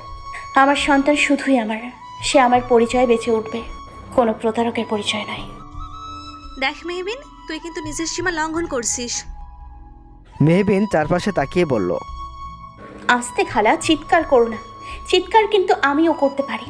তোমাকে একটা নিউজ দেই, নিউজটা শুনলে তুমি অনেক খুশি হবে। আমি তোমার ছেলেকে ডিভোর্স দিয়ে দিয়েছি। এখন থেকে আমরা আর স্বামী স্ত্রী নই। এটা আমার বিন্দুমাত্র আক্ষেপ নেই, কেননা আমি যে ওই প্রতারকটাকে নিজের জীবন থেকে দূরে সরাতে পেরেছি, এটাই আমার সবথেকে বড় সার্থকতা। কথাটি বলে মেহবিন বিয়ের আসরের দিকে চলে যায়। কাজী সাহেব ইতিমধ্যেই সেখানে চলে এসেছেন। কাজী সাহেব পেপারসগুলো নিয়ে প্রথমে অভ্র এবং মায়রাকে দিয়ে সাইন করিয়ে নেয়। মায়রা প্রথমে সাইন করে দেয়। অভ্রের সাইন করতে গিয়ে তার এবং মেহবিনের বিয়ের কথা মনে পড়ে যায়। অভ্র মেহবিনের দিকে তাকায়। আচ্ছা, মেয়েটা এভাবে কি করে দাঁড়িয়ে আছে? আর কেউ না জানুক, অভ্র জানে মেহবিনের কষ্ট হচ্ছে, তবুও ঠায় দাঁড়িয়ে আছে। অভ্র আর কিছু না ভেবে সাইন করে ফেলে। অতঃপর কাজী সাহেব প্রথমে অভ্রকে কবুল বলতে বলেন। অভ্র কিছুক্ষণ চুপ থাকে। মেহবিনের কষ্ট হলেও সে ঠায় দাঁড়িয়ে আছে। এই একটিমাত্র কবুলের মাধ্যমে সে এবং অভ্র বিয়ে নামক বন্ধনে আবদ্ধ হয়েছিল। সে বিয়ে অবশ্য এখন ভেঙে গেছে। এখন আবারও সেই কবুল শব্দের মাধ্যমেই অভ্র এবং মায়রা বিয়ের মাধ্যমে নতুন জীবন শুরু করবে। কথাগুলো ভাবতে মেহবিনের চোখে জলে ভরে ওঠে। তবুও সে আজকে দাঁড়িয়ে থাকবে। মেহবিন খুব ভালো করেই বুঝতে পারছে তার দাঁড়িয়ে থাকার কারণে অভ্রের প্রচণ্ড অস্বস্তি হচ্ছে। তাই তো মেহবিন দাঁড়িয়ে আছে। অভ্র তার পাশে বসে থাকা মায়রার দিকে তাকায়। হ্যাঁ, এই মায়রাকেই অভ্র অনেক ভালোবাসে, যার পাশে অভ্রকে সবথেকে বেশি মানায়। মেহবিন কখনো তার যোগ্য ছিল না। অভ্র কবুল বলে ফেলল। সবাই আলহামদুলিল্লাহ বলল। মেহবিন নিজের চোখের পাশে লেপ্টে থাকা জলটুকু মুছে অভ্র এবং মায়রার কাছে গিয়ে বলল, অভিনন্দন নব দম্পতিকে। খুব সুখী হও তোমরা। যদিও তোমাদের কপালে সুখ আছে কিনা তা নিয়ে আমার যথেষ্ট সন্দেহ আছে। এই মেয়ে, তুমি কি বলতে চাইছো? মায়রা ক্ষিপ্ত গলায় কথাগুলো বলল। মেহবিন মুচকি হেসে বলল, তা না হয় সময়ের উপর ছেড়ে দিই। ঠিক আছে, আসছি। ভালো থেকো সবাই। আল্লাহ হাফেজ। কথাটি বলে এক প্রকার ছুটে বেরিয়ে গেল মেহবিন। মেহবিনের কথার মানে বুঝতে অসুবিধা হলো না অভ্রের। তার মানে মেহবিন চলে যাচ্ছে এই বাড়ি ছেড়ে, তাদের থেকে অনেকটা দূরে। অভ্রের বুকটা ধক করে ওঠে। অভ্র উঠে দাঁড়িয়ে চলে যেতে নিলে পিছন থেকে তার মা তার হাত ধরে বলে, কোথায় যাচ্ছ তুমি? মা, মেহু চলে যাচ্ছে। যাক, তোমাকে এত ভাবতে হবে না। তুমি এখন মায়রাকে নিয়ে ভাবো। মায়ের কথায় অভ্র দমে গেল। রাস্তায় এলোমেলোভাবে হেঁটে যাচ্ছে মেহবিন। কোথায় কার কাছে যাবে মেহবিন জানে না। এই বিরাট ঢাকা শহরে তার তো কেউ নেই। মেহবিন শুধু এটাই জানে তাকে অনেক দূরে যেতে হবে, অভ্রের থেকে অনেক দূরে, যেখানে মেহবিন এবং তার সন্তান ভালো থাকবে। সকাল থেকে কিছু না খাওয়ার জন্যে মেহবিনের শরীরটা প্রচণ্ড দুর্বল। ঠিকমতো হাঁটতেও পারছে না, মাথা ঘোরাচ্ছে। সামনে একটি বিশাল গাড়ি মেহবিনের দিকেই এগিয়ে আসছে। গাড়িটা একটু এগোলেই হয়তো মেহবিনকে ধাক্কা দিয়ে চলে যাবে। রাস্তার লোকেরা গাড়ির সামনে থেকে মেহবিনকে সরে যেতে বলেছে, কিন্তু মেহবিন পারছে না। হাঁটার শক্তিটুকু সে পাচ্ছে না। তাহলে কি এখানেই শেষ হয়ে যাবে তার এবং তার সন্তানের জীবনের অধ্যায়? মেহবিন কি সঠিক সিদ্ধান্ত নিল? চোখ খুলে নিজেকে হসপিটালের বেডে আবিষ্কার করে মেহবিন। হাতে কোনো পরিচিত পুরুষের স্পর্শ পেতেই মেহবিন লাফিয়ে উঠে দেখে তার সুখ দুঃখের একমাত্র সাথী, তার প্রাণপ্রিয় বন্ধু আরিয়ান দাঁড়িয়ে আছে। আরিয়ানকে দেখে মেহবিন নিজেকে আর নিয়ন্ত্রণ করতে পারে না। কেঁদে উঠে তার বন্ধু আরিয়ানকে জাপটে ধরে। বোনের সমতুল্য প্রাণপ্রিয় বেস্ট ফ্রেন্ডকে এইভাবে কাঁদতে দেখে আরিয়ানের বুকেও ভীষণ কষ্ট শুরু হয়। তার নিজের কোনো বোন নেই। মেহবিনকে সেই জায়গাটুকু সে দিয়েছিল। সবসময় মেহবিনের মুখশ্রীতে অদ্ভুত এক হাসি ঝুলে থাকতো। আজ সেই মুখশ্রীতে কান্নার আভাস, যা সহজে মেনে নিতে পারছে না আরিয়ান। আরিয়ানের সাথে মেহবিনের পরিচয় হয় চট্টগ্রামে। মেহবিন 2 বছরের জন্য চট্টগ্রাম শিফট হয়ে গিয়েছিল। চট্টগ্রামের একটি স্বনামধন্য কলেজে সে চান্স পেয়েছিল। খালাকে ছাড়াই একা সেখানে একটি হোস্টেলে থাকতে তার কিছুটা প্রবলেম হয়েছিল। কলেজের প্রথম দিনে সে খুব তাড়াহুড়ো করে বেরিয়ে যেতে নিলে কারো গাড়ির সাথে ধাক্কা লেগে তার হাতে থাকা সব বই পড়ে যায়। মেহবিনের সাথে ধাক্কা লেগে যাওয়ায় গাড়িটির মালিক গাড়ি থেকে বেরিয়ে মেহবিনকে কোনো রকম সরি বলে। মেহবিন তার সামনে থাকা লোকটার দিকে তাকিয়ে দেখে একজন লম্বাটে ছেলে, দেখতে বেশ সুদর্শন। উজ্জ্বল শ্যামবর্ণের ছেলেটির গায়ে ডক্টরের অ্যাপ্রন ছিল। গলায় ঝুলছিল একটি মেডিকেল কলেজের আইডি কার্ড। দেখে মনে হচ্ছিল মেডিকেলের স্টুডেন্ট। মেহবিন কিছু বলবে তার আগেই ছেলেটি তাকে থামিয়ে দিয়ে বলে, হ্যালো, আমি আরিয়ান হাসান তালুকদার। আপনি আমাকে বকাবকি দেওয়া শুরু করবেন তার আগে আমি আমার ইন্ট্রোটা দিয়ে দিই। আমি আমাদের কলেজের ক্রাশ বয়। জানেন, মেয়েরা ঘন ঘন ক্রাশ খায়। আমি আমার বকা খেতে অভ্যস্ত নই, তাই আমাকে বকা দিবেন না। ভুল মানুষ মাত্রই হয়, আফটার অল আমিও মানুষ। বুঝেছেন নাকি ব্যাপারটা? আচ্ছা, যাই হোক, আপনি উঠুন। আরিয়ান মেহবিনের দিকে হাত বাড়িয়ে দিল। মেহবিন থম মেরে রইল। ছেলেটাকে তাকে কিছু বলার সুযোগই দিল না। তার আগেই নিজের রেডিও শুরু করে দিল। মেহবিন আরিয়ানের হাত ঝাঁটি মেরে সরিয়ে দিয়ে নিজে উঠে দাঁড়িয়ে বলল, নো থ্যাঙ্কস। মেহবিন ব্যাগটা নিয়ে উল্টো পথে হাঁটা ধরলে পিছন থেকে আরিয়ান মেহবিনের কাছে এসে বলে, এই যে ম্যাডাম, রেগে গেলেন তো হেরে গেলেন। Don't be panicked. দেখুন, এমনিতেও আপনার জন্য আজকে আমার বড্ড লেট হয়ে গেছে, তার মধ্যে আপনি আমাকে আরও লেট করিয়ে দিচ্ছেন। শুনুন বলছি। Little miss, don't be hyper. আপনাকে দেখে মনে হচ্ছে আপনি নতুন এসেছেন চট্টগ্রামে, কাউকে তেমন একটা চেনেন না। আচ্ছা, নো প্রবলেম, আপনি আমার গাড়িতে উঠুন, আমি আপনাকে পৌঁছে দেবো।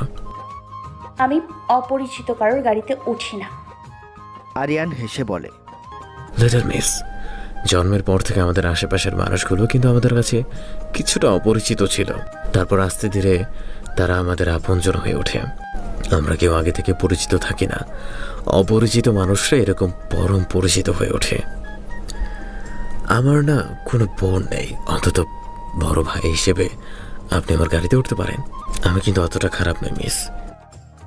আরিয়ানের বলা কথাটি কেন যেন মেহবিনের বেশ ভালো লাগলো। না চাইলেও সে আরিয়ানের গাড়িতে উঠেছিল। সারা রাস্তা জুড়ে আরিয়ান এক প্রকার গল্প জড়িয়ে দিয়েছিল মেহবিনের সাথে, যেন একমাত্র এই মেয়েকেই সে সব বলতে পারে। মেহবিনও সব শুনে যাচ্ছিল। ছেলেটা বেশ মিশুকে, অল্প সময়েই সবাইকে আপন করে নিতে পারে। আরিয়ানের পরিবারবর্গ ঢাকায় থাকে। আরিয়ানের বাবাও একজন স্বনামধন্য ডক্টর। আরিয়ান শুধুমাত্র ডাক্তারি পড়তে চট্টগ্রামে এসেছে।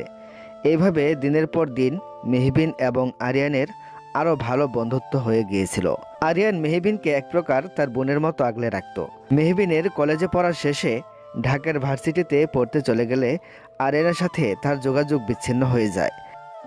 আজ আবারও প্রায় 1 বছর পর আরিয়ানের সাথে তার দেখা হয়। আজকে মেহবিন এক প্রকার ভাগ্যবশত দেখা হয়ে যায় আরিয়ানের সাথে। মেহবিনের দিকে এগিয়ে আসা গাড়িটি ছিল আরিয়ানের। গাড়িটা এত কাছে আসায় খানিকটা ভয়ে মেহবিন অজ্ঞান হয়ে যায়। গাড়ি থেকে আরিয়ান নেমে এসে মেহবিনকে দেখে চমকে ওঠে। সে আর কিছু না ভেবে মেহবিনকে তার হসপিটালে নিয়ে আসে, যেখানে তার চেম্বার রয়েছে। আরিয়ান এবার মেহবিনকে কোনোরকম সামলিয়ে বলে ওঠে, মেহু, তোর হঠাৎ এরকম অবস্থা কেন? প্রায় 1 বছর ধরে তোর সাথে আমার কোনো যোগাযোগ নেই, তোর ফেসবুক আইডিটাও ডিঅ্যাক্টিভ হয়ে রয়েছে।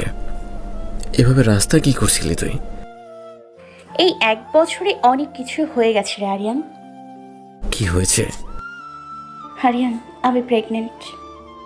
নির্লিপ্ত কণ্ঠে মেহবিন বলে ওঠে। আরিয়ান দাঁড়িয়ে বলে, হোয়াট? এদিকে অভ্র বাসরাতে এসে দেখে মায়েরা ঘরে নেই, হয়তো ওয়াশরুমে গিয়েছে। অভ্র আয়নার সামনে দাঁড়িয়ে নিজের গায়ের পাঞ্জাবিটা খুলতে শুরু করে দেয়। আজ সে মায়েরাকে পেয়েছে ঠিকই, কিন্তু বুকে এক অদ্ভুত শূন্যতা কাজ করছে অভ্রের। সেই শূন্যের উৎস কি মেহবিন নিজেই? অভ্রের মাথাটা ব্যথা করছে প্রচুর। মেহবিন কোথায় গেল? এই ঢাকা শহরে মেয়েটার তো কেউ নেই। যদি মেহবিনের কোনো বিপদ হয়? নানা বাজে চিন্তা অভ্রের মাথায় ঘুরপাক খাচ্ছে। অভ্রের ভাবনার মাঝেই তোয়ালে দিয়ে চুল মুছতে মুছতে মায়রা নামক রমণী রুমে প্রবেশ করে, যাকে দেখে কিছুক্ষণের জন্য ঠায় দাঁড়িয়ে থাকে যুবকটি। রমণীর পা থেকে মাথা পর্যন্ত অভ্র চোখ বোলায়। ছোট্ট একটা মিনি স্কার্ট পরে দাঁড়িয়ে আছে মায়রা। অভ্র ঘুর লাগা চাহনিতে মায়রার দিকে এগিয়ে আসে। এই মুহূর্তে মায়রা রূপের মোহে পড়ে সে মেহবিন নামক চ্যাপ্টারটাকে বন্ধ করে রাখে। অভ্র মায়রার ঠোঁটে আলতো করে শুয়ে বলে, কিছু দেখতে পারছো ডার্লিং? মায়রা অভ্রের কাঁধে হাত রেখে ঠোঁট টিপে হেসে বলে, দেখতে পারছি তো, প্রখর নেশা। তোমাকে ঘিরেই রয়েছে সেই নেশা, তোমাকে কাছে পাওয়ার নেশা। ফিসফিস করে কথাটি বলেই অভ্র মায়রাকে কোলে করে এগিয়ে নিয়ে যায় বিছানার দিকে। মায়রা অভ্রকে শক্ত করে জড়িয়ে ধরে আছে। সকল আলো আস্তে আস্তে নিভে যায়। মেহবিন সবকিছুই খুলে বলেছে, কি করে সে ভালোবাসার নামে প্রতারিত হয়েছে, কিভাবে মায়ের মতো খালাকে হুট করেই পলকের মধ্যে বদলে যেতে দেখেছে। যদিও মেহবিন তার প্রাক্তন স্বামীর নাম একবারও উচ্চারণ করেনি। মেহবিন ইচ্ছে করেই অভ্রের নামটি প্রকাশ করেনি আরিয়ানের কাছে। সে চায় না তার প্রাক্তন স্বামীকে কেউ চিনুক। অভ্রকে আর কিছুতেই তার জীবনে জড়াতে চায় না সে। মেহবিন শক্ত গলায় বলল।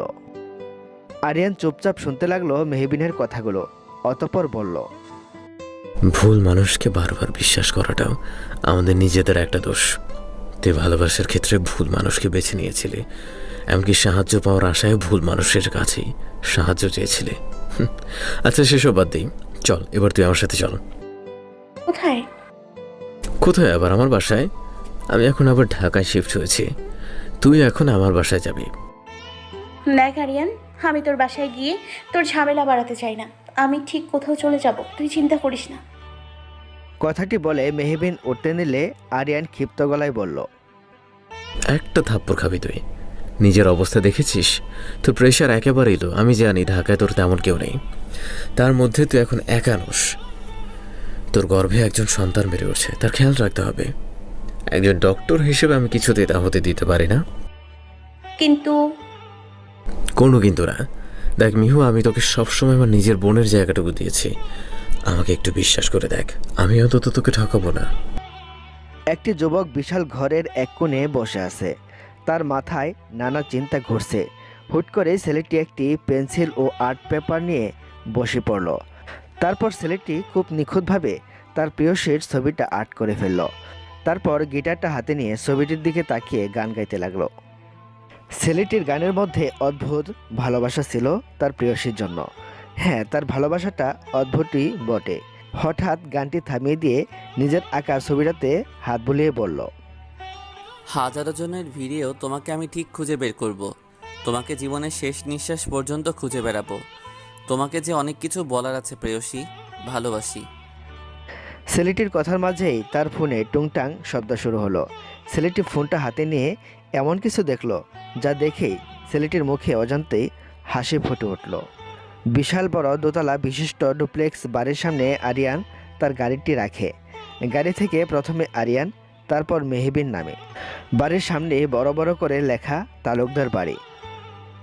আরিয়ানের জেদের সাথে এক প্রকার না পেরেই মেহবিন আসতে বাধ্য হয়েছে, যদিও মেহবিন ঠিক করেছে সকাল হলেই সে চলে যাবে। বাড়ির ভেতরে ঢুকতে আরিয়ানের বাড়ির পুরনো কাজের মহিলা রাহিলা হন্তদন্ত হয়ে প্রবেশ করে বলে, আরিয়ান ভাইজান আসিম, এখানে তো মেলা কাণ্ড করছে। আম্মাজেন আবারও ওই ডাইনি রিনারে লইয়া ওই দিকের মাঝারের পীরের কাছে গেছে পানি পড়া আনতে। বড় ভাইজানের নাকি ওইসব পানি পড়া দিয়া দেশে ফিরাইয়া আনবো। আরিয়ানের মাথায় হাত। তার মায়ের এসব নিত্য নতুন কাহিনী সে আর নিতে পারছে না। মেহবিনের মাথার উপর দিয়ে সব যাচ্ছে, যা ভালো করে টের পাচ্ছে আরিয়ান। আরিয়ান আবারও দরজা দিয়ে বেরিয়ে যায় তার মায়ের উদ্দেশ্যে। মেহবিনের কাছে অল্প অল্প স্পষ্ট হলেও কিছু কিছু বিষয় তার মাথার উপর দিয়ে যাচ্ছে। থাক, আরিয়ান ফিরলে না হয় জেনে নেবে। মেহবিন ড্রয়িং রুমে প্রবেশ করতেই তার চোখ পড়ে যায় ছবির বিশাল ফ্রেমে থাকা এক যুবকের দিকে। ফর্মাল ড্রেসে দাঁড়িয়ে আছে, ঠোঁটে হাসি ঝুলিয়ে, যাকে বলে আলতো হাসি। আরিয়ানের মতোই বেশ লম্বাটে ছেলে। দেখেই বোঝা যাচ্ছে ছেলেটি তার ফিটনেস নিয়ে যথেষ্ট সচেতন। হলুদ ফর্সা গরনের মুখে হালকা চাপদারি বিরাজমান। প্রখর দৃষ্টিতে তাকিয়ে আছে আনমনে কারো দিকে। সেই দৃষ্টিতে ছিল অত্যন্ত মুগ্ধকর। কারো চাহনিতে বুঝি এতটা মুগ্ধতা থাকে জানে না মেহবিন।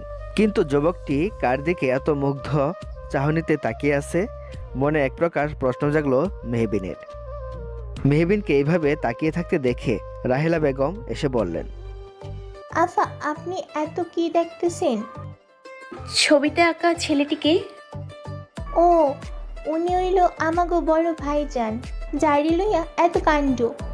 এই বাড়ির বড় ছেলে আরহাম হাসান তালুকদার। মেহবিন আনমনেই বলল, আরহাম হাসান তালুকদার?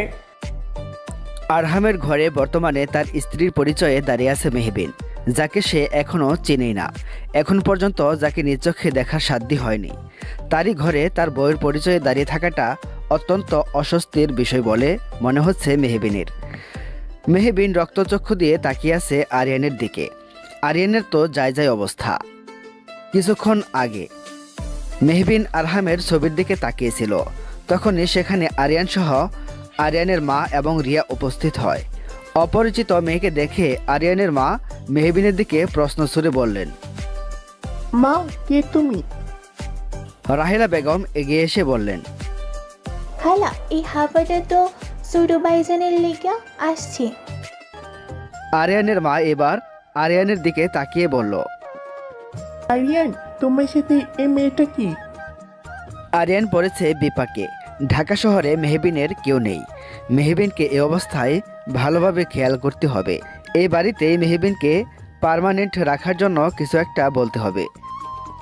আরিয়ানের মাথায় একটা জিনিসই চলছে, মেহবিনকে যে করেই হোক এই বাড়িতেই রাখতে হবে। তাছাড়া একটা পরিচয় না থাকলে, শুধুমাত্র বেস্ট ফ্রেন্ডের পরিচয় তো মেহবিন এই বাড়িতে থাকতে পারবে না। অন্য একটা পরিচয় দিতে হবে মেহবিনের। ভাবতে ভাবতে আরিয়ানের মাথায় একটা বুদ্ধি চলে এলো। তার ভাই এই মুহূর্তে দেশে নেই, এটাই সুযোগ। আরিয়ান অনেকক্ষণ পরে মুখ খুলে বলল।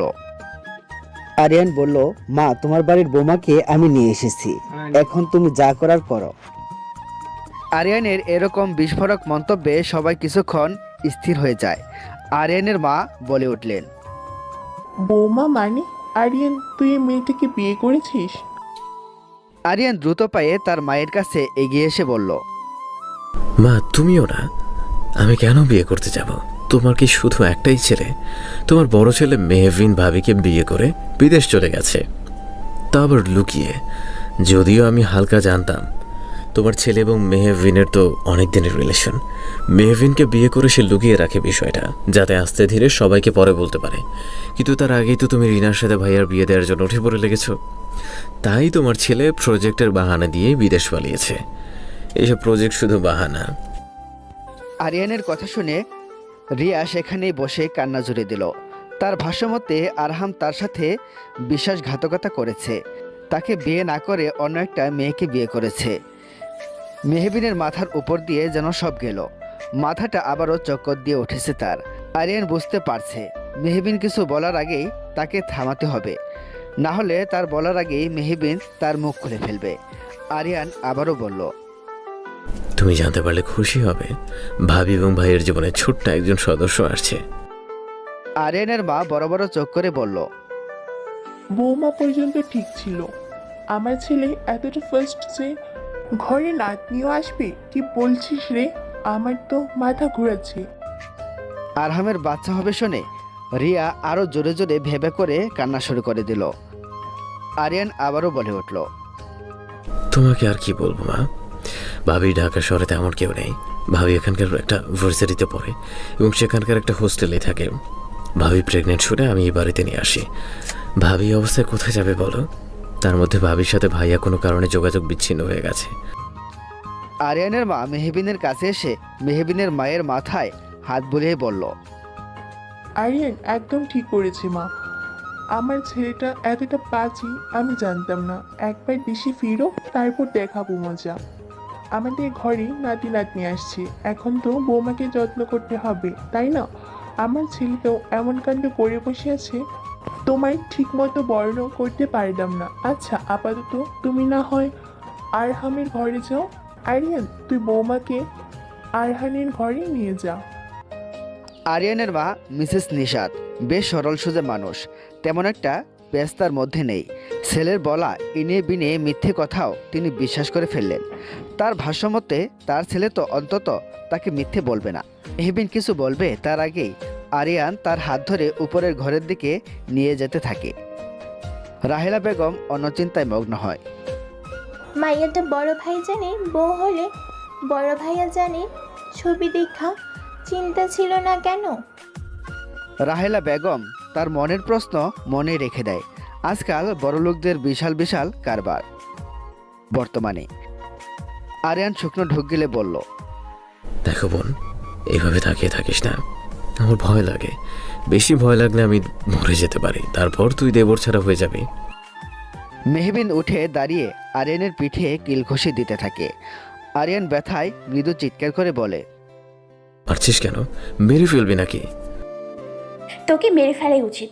তুই নিচে সব কি বললি? যাকে আমি কখনো দেখিনি আমাকে তার বউ বানিয়ে ফেলি? তোর কি মাথা আদৌ ঠিক আছে? আরিয়ান মেহবিনের হাত ধরে খাটে বসে বলে, আগে তুই শান্ত হ আমার বাপ, প্লিজ। দেখ, ভাই এখন দেশে নাই। ভাই কমপক্ষে 1 মাস তো আগে তো দেশে ফিরছে না। তাই ভাই আর বউয়ের পরিচয় তুই ততদিন এই বাড়িতে থাক। এ কয়দিনে না হয় তুই ইউনিভার্সিটির পাশে ছোট্ট একটা জবও নিয়ে নিলি, তারপর নিজের পায়ে দাঁড়িয়ে তুই না হয় চলে যাস। দেখ বোন, এখন তোর এই বাড়িতে থাকা অনেকটা জরুরি। তুই এখন একা না, তোর গর্ভের সন্তানও রয়েছে, তার নিরাপত্তারও তো একটা ব্যাপার আছে, তাই না? তাই বলে এইভাবে মিথ্যার আশ্রয় নেওয়াটা কি ঠিক হচ্ছে? তার মধ্যে তুই নিচে বললি আমি নাকি তোর ভাইয়ের সন্তানের মা হতে চলেছি। তোর ভাই জানতে পারলে কি হবে? কিচ্ছু হবে না, ভাই জানতেও পারবে না। মাকে আমি নিচে ভালোভাবে বুঝিয়ে দিয়ে এসেছি, জানো ভাই আসার আগে এই বিষয় ভাইকে যেন কিচ্ছু না বলে। ততদিনে তুই একটা জব পেয়ে সেটেল হয়ে যাবি। সব থেকে বড় কথাইতে ভাই আরও লাভ। রিয়া হলো মায়ের বান্ধবীর মেয়ে, মেয়েটা একদমই ভালো না। মেয়েটার অনেকগুলো ছেলের সাথে রিলেশন। আমার মা বেশি সহজ সরল, তাই আমার মাকে পটিয়ে রিয়ার মা আমার ভাইয়ার সাথে রিয়াকে বিয়ে দিতে চায়। তাই তো ভাইয়া নিউ ইয়র্ক চলে গেছে প্রজেক্টের নাম করে। আমাদের এই ছোট্ট প্ল্যানের জন্য রিয়া নামক অদ্ভুতটাও ভাইয়ার ঘাড় থেকে সরে যাবে। মেহবিন আরিয়ানের কথার প্রেক্ষিতে বলল, এইভাবে সরল মানুষটাকে ঠকানো কি ঠিক হবে? দেখ আরিয়ান, আমি তো জানি একটা মানুষের ফিলিংস নিয়ে খেললে সে কতটা কষ্ট পায়। আরিয়ান দীর্ঘ শ্বাস ফেলে বলল, আর মেয়েও আমরা কোনো অন্যায় করছি না, যা করছি তোর গর্ভে থাকা ছোট্ট শিশুটার জন্য, যার কোনো দোষ নেই। কয়েকটা দিনেরই তো ব্যাপার। আমি মাকে আস্তে ধীরে সব জানিয়ে দিব, সব। অবশেষে অনেকবার বোঝানোর পরে মেহবিন থাকতে রাজি হলো। যদিও মেহবিনের অনেকটাই অপরাধবোধ কাজ করছে, কিন্তু এটা ছাড়া তো আর কোনো উপায়ও নেই। মায়েরা ঘুম থেকে উঠে দেখে অব্র আয়নার সামনে দাঁড়িয়ে রেডি হচ্ছে। আজ অব্রকে খুব তাড়াতাড়ি বেরোতে হবে, অফিসে খুব জরুরি মিটিং আছে। মায়েরাকে ঘুম থেকে উঠতে দেখে অব্র মিষ্টি হেসে বলল, গুড মর্নিং ডার্লিং, অনেক তো ঘুমালে, এবার একটু রান্নাঘরে গিয়ে আমার জন্য কফি নিয়ে এসো। কফি ছাড়া তো অফিসে যেতেই পারি না। মায়েরা চট করে বলে উঠল, আমি সবেমাত্র ঘুম থেকে উঠলাম, আমি এখন কফি বানাতে পারবো না। আর তুমি আমাকে রান্নাঘরে যেতে বলছো? আমি কখনো রান্নাঘরে আশেপাশেও যাইনি। তুমি বাড়ির কাজের লোকদেরকে বলো, সে তোমাকে কফি করে দিবে। আমি এখন বাড়ির কাছের লোকের হাতে কফি খাবো? তখন মায়েরা বলল, আমি তো অন্তত পারবো না, দরকার পড়লে তোমার মাকে বলো। কথাটি বলে মায়েরা আবারও ঘুমিয়ে গেল। অজ্ঞাত অব্র আর কথা বাড়ালো না, ঘর থেকে বেরিয়ে ডাইনিং টেবিলে বসে পড়ল। অতঃপর কাজের লোক এসে তাকে কফি দিয়ে চলে গেল। অব্র কফিটা মুখে দিয়েই রেখে দিল। এইসব কোনো কফি হলো? কফি তো মেহবিন বানাতে পারতো। আহা, একবার খেলে শুধু খেতেই ইচ্ছা করতো। সকাল হলে মেয়েটি অভ্রের রুমে গিয়ে অভ্রকে প্রতিদিন কফি দিয়ে আসতো নিয়ম করে। কফিতে এক প্রকার আলাদা মিষ্টতা ছিল। হয়তো সেই কফিতে মেহবিনের ভালোবাসা ছিল অভ্রের জন্যে। অভ্র যখন কফি খেয়ে মেহবিনের প্রশংসা করত, তখন মেয়েটাও কি লজ্জা পেত। মেয়েটাকে লজ্জা পেলে বড্ড সুন্দর দেখাতো। কিন্তু আজ বাড়ির এক কোণাতেও সেই লজ্জাবতী মেয়েটি নেই, তার হাতের বানানো কফিটাও নেই।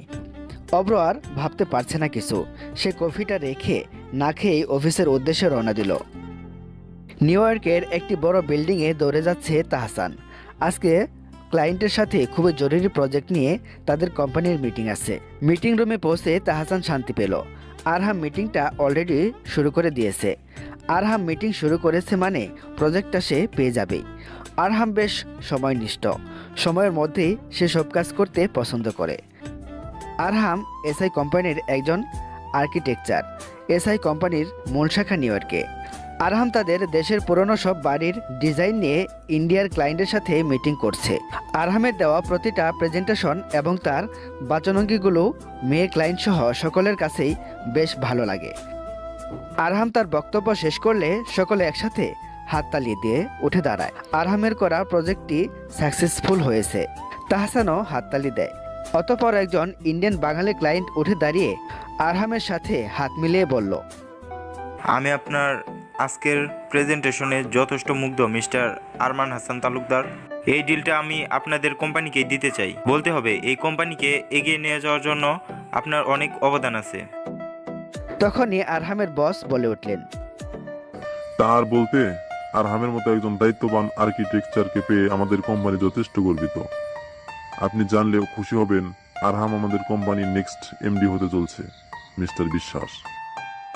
মিস্টার বিশ্বাস আরহামের দিকে তাকিয়ে বলল, বাহ, খুব ভালো খবর। আমার তো মনে হয় আরহাম এই জায়গাটা ডিজার্ভ করে। বলতে গেলে আরহাম তার কাজের দ্বারাই এই পর্যায়ে এসেছে। আরহাম মিষ্টি হেসে বলল, স্যার আমি জাস্ট আমার কর্তব্য করেছি, তেমন কিছুই না। স্যার আপনি একটা কথা বেশ বলেছেন, ডিজার্ভ জিনিসটা কিছু কিছু সময় কেড়ে নিতে হয়, এক প্রকার নিজের কাছের মাধ্যমেই। আমিও এটাই বিশ্বাস করি, কাজ না করলে লাইফে সাকসেস জিনিসটা আসবে না। আচ্ছা, আমি একটু আসছি। Yeah sure. কথাটি বলে আরহাম তাহসানের দিকে এগিয়ে গেল। তোকে যা বলেছিলাম করেছিস? একদম। কাল তোর বাংলাদেশে যাওয়ার ফ্লাইট বুক করে ফেলেছি। আজকে রাতেই তোর ফ্লাইট। আজকে গেলেই কাল রাতেই পৌঁছে যাবি। কিন্তু আরহাম, তুই তো এখানে 1 মাসের জন্য এসেছিলি, কালকে হঠাৎ বাংলাদেশে যাবি কেন? আমার মনে হচ্ছে এর পিছনে কোনো উদ্দেশ্য আছে। আফটার অল আরহাম হাসান তালুকদার কোনো উদ্দেশ্য ছাড়া কাজ করে না। তুই আমার সেই কলেজের ফ্রেন্ড, তোকে খুব ভালো করে চিনি আমি। উদ্দেশ্য তো আছেই। কি উদ্দেশ্য? পরশু আমার কোম্পানিতে এমডি হিসেবে জয়েন, তাই আমাকে কালকের মধ্যে বিডিতে যেতে হবে, বুঝলি? এমনিতেও আমার লেট হয়ে যাচ্ছে, অনেক প্যাকিং বাকি। আই হ্যাভ টু গো নাও। আরহাম পকেটে হাত ঢুকিয়ে দ্রুত পায়ে বেরিয়ে যায়। তাহসান পড়ে যায় চিন্তায়। আরহামের মাথায় কিছু তো চলছে। অভ্র ও মায়রার ডান্সের সময় বিভিন্ন ঘনিষ্ঠ মুহূর্তের ছবি মেহবিনের ফোনে জ্বলজ্বল করছে। নিজের প্রাক্তন স্বামীর সাথে তার বর্তমান স্ত্রীর এতটা ঘনিষ্ঠ মুহূর্তের ছবি দেখে কোনো মেয়েই হয়তো নিজেকে ঠিক রাখতে পারবে না, যেমন মেহবিন এখন পারছে না। রাতের দিকে আরিয়ান ও তার মায়ের সাথে মেহবি ডিনার করে আরহামের ঘরে চলে আসে। আরিয়ানের মা বেশ যত্ন করে মেহবিনকে খাইয়ে দিয়েছিল। তখন মেহবিনের চোখ ছলছল করে উঠেছিল। আরিয়ানের মায়ের হাতে খেয়ে কেন যেন মেহবিনের মনে হচ্ছিল উনি পারবেন মেহবিনের মায়ের অভাব পূরণ করতে। ভদ্র মহিলাটি সত্যি অসাধারণ। কেমন একদিনেই মেহবিনকে আপন করে নিয়েছে। সারাদিন শুধু বৌমা একটু খাও, বৌমা আস্তে ধীরে চলাফেরা করো, মেহবিনের বেশ ভালো লাগছিল। মেহবিন জানে এই ছোট্ট নাটকটা শুধুমাত্র কয়েকদিনের, কিন্তু তবুও কেন যেন আরিয়ানের মায়ের বলা বৌমা ডাকটা তার খুব ভালো লাগে। যেহেতু মেহবিন এই বাড়িতে আরহামের বউয়ের পরিচয় আছে, তাই তাকে এক প্রকার বাধ্য হয়ে আরহাম নামক অচেনা যুবকের ঘরে থাকতে হবে। মেহবিন যখন আরহামের রুমে ঢুকে তখনই তার ফোনে মেসেজের টুংটাং শব্দ হয়। মেহবিন ফোনটা হাতে নিয়ে দেখে তার ভার্সিটির এক বান্ধবী আলিশার মেসেজ। মেসেজটা দেখতেই মেহবিনের চোখ থেকে দুফোঁটা জল গড়িয়ে পড়ে। বিয়ের আসরে অভ্র এবং মায়রার কাপড় পিকের কিছু ঘনিষ্ঠ মুহূর্তের ছবি তোলে আলিশা মেহবিনের মেসেঞ্জারে দিয়ে দেয়। মেহবিন জানে তার কষ্টগুলোকে আরও বাড়িয়ে দিতেই এইসব ছবি তাকে পাঠানো হয়েছে। আসলে আজকাল বন্ধুগুলো বেশ স্বার্থপর হয়ে উঠেছে। বন্ধু নামক কিছু শত্রু তারা। মেহবিনের এই কষ্টের সময় তার কষ্টকে যেন আরও বাড়িয়ে পৈশাচিক আনন্দ পায় তার কিছু নামধারী বন্ধুগণ। বন্ধু নামক কিছু শত্রু সঠিক সময়ে ঠিকই আমাদের পিছনে দেয়, আঘাত করে তাদের আসল চেহারা দেখিয়ে দেয়। মেহবিন নিজেকে শক্ত করে নেয়। না, সব বন্ধু নামধারী নয়। এই দুনিয়াতে আজও আরিয়ানের মতো কিছু বন্ধু রয়েছে যারা তাদের বন্ধুর সুখের সময় পাশে না থাকলেও দুঃখের সময় ঠিকই ছায়ের মতো পাশে থাকে। কথাটি ভেবে মেহবিন আলিশা নামক মেয়েটিকে ব্লক করে দেয়। এসব বন্ধুদের কোনো জায়গা নেই তার জীবনে।